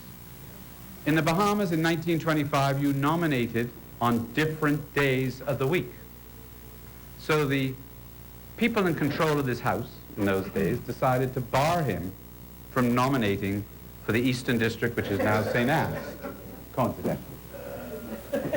So he jumped on his sailboat and he sailed to Harbor Island and nominated in Harbor Island and put them with their pants down, proverbial pants down, and got elected. Second, 2 terms in Harbor Island, came to Nassau and everything. So when we ban these special interest groups around and everything else, let's do it against the history. So I just want to look at a little bit of history. And I refer to the Bahamian Review, W.W. Cartwright. I think many of you might know him, 1964. And let's look at who the first cabinet of the Bahamas was. Obviously RT Seminary. Stafford Sands. Okay? No children. No children in Bay Street working, whatever.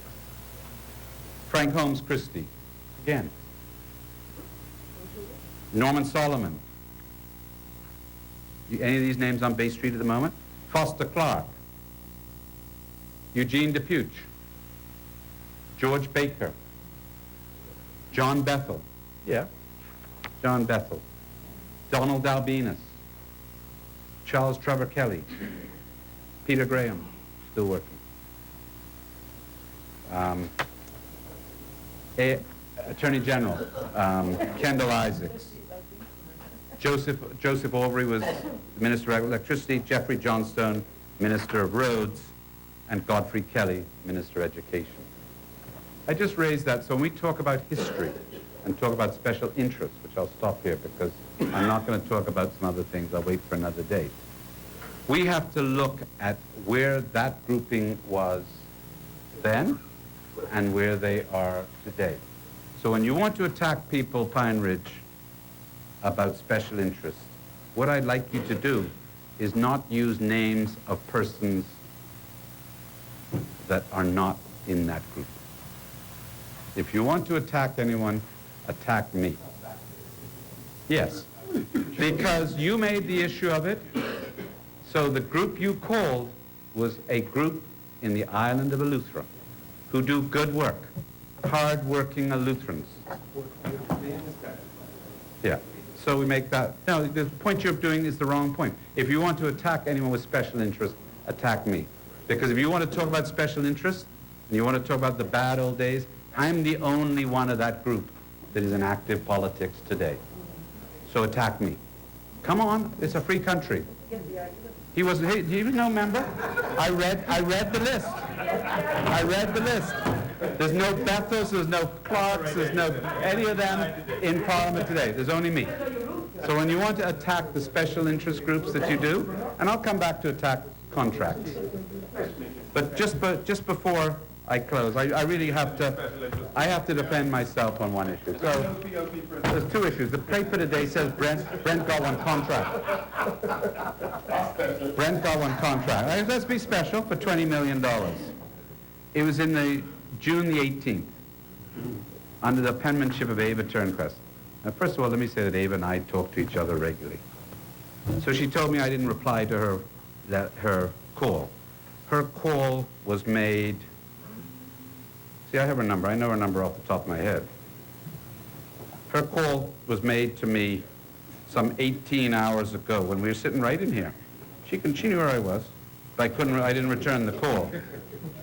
And she makes a comment, the minister did not return the call. I was sitting right in here, full view of the TV. So please be genuine. But one of the things she was genuine about, and you can attack me on this contract as much as you want, but a group looked at the bids, and they said, statement, Golder determined that the company submitted the most competitive bid and met all the specific specifications required to complete the project. And it was the only Bahamian company. So when you attack me, you mean there were 4 companies. Only one submitted a bid, so get your facts right. And one was a Bahamian qualified company. So we'd rather give it to foreign people and not to Bahamians. Mr. Speaker, with those few words, St. Anne's would like to support this budget and also thank the people of St. Anne's who've elected me here for the 3rd non-consecutive term. Thank you very much.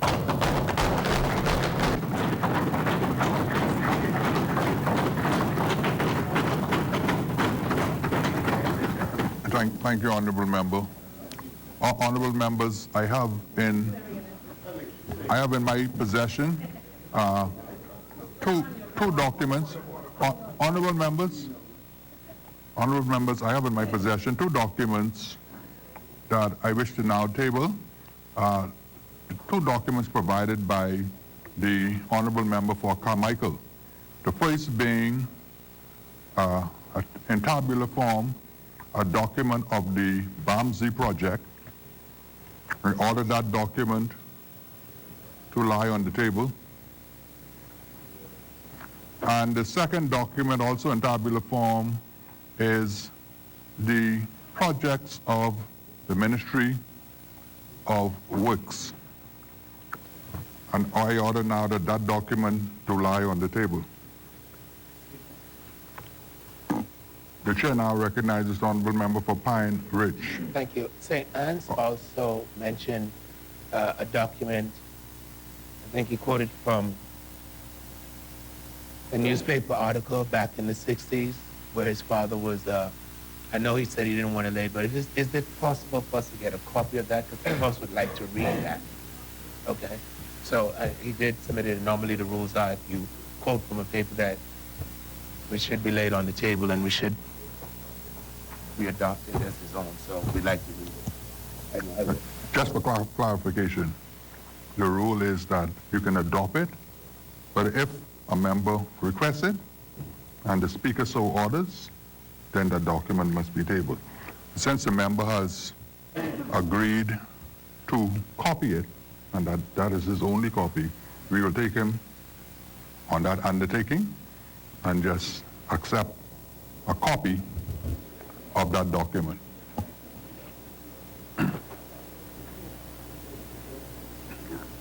As many?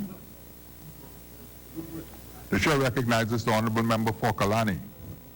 The chair now recognizes the honorable member for Bamboo Town. Mr. Speaker, I do now move that the House suspends until tomorrow morning, 10 a.m., Wednesday, June 19th, 2019. Second, Mr. Speaker. Honorable members, it has been moved and seconded that the business of this House do suspend to tomorrow morning at 10 a.m., the 19th of June. As many members are in favor will remain seated. Those who oppose will stand. The business of this House stands suspended until 10 a.m. tomorrow morning, Wednesday, the 19th of June. All right.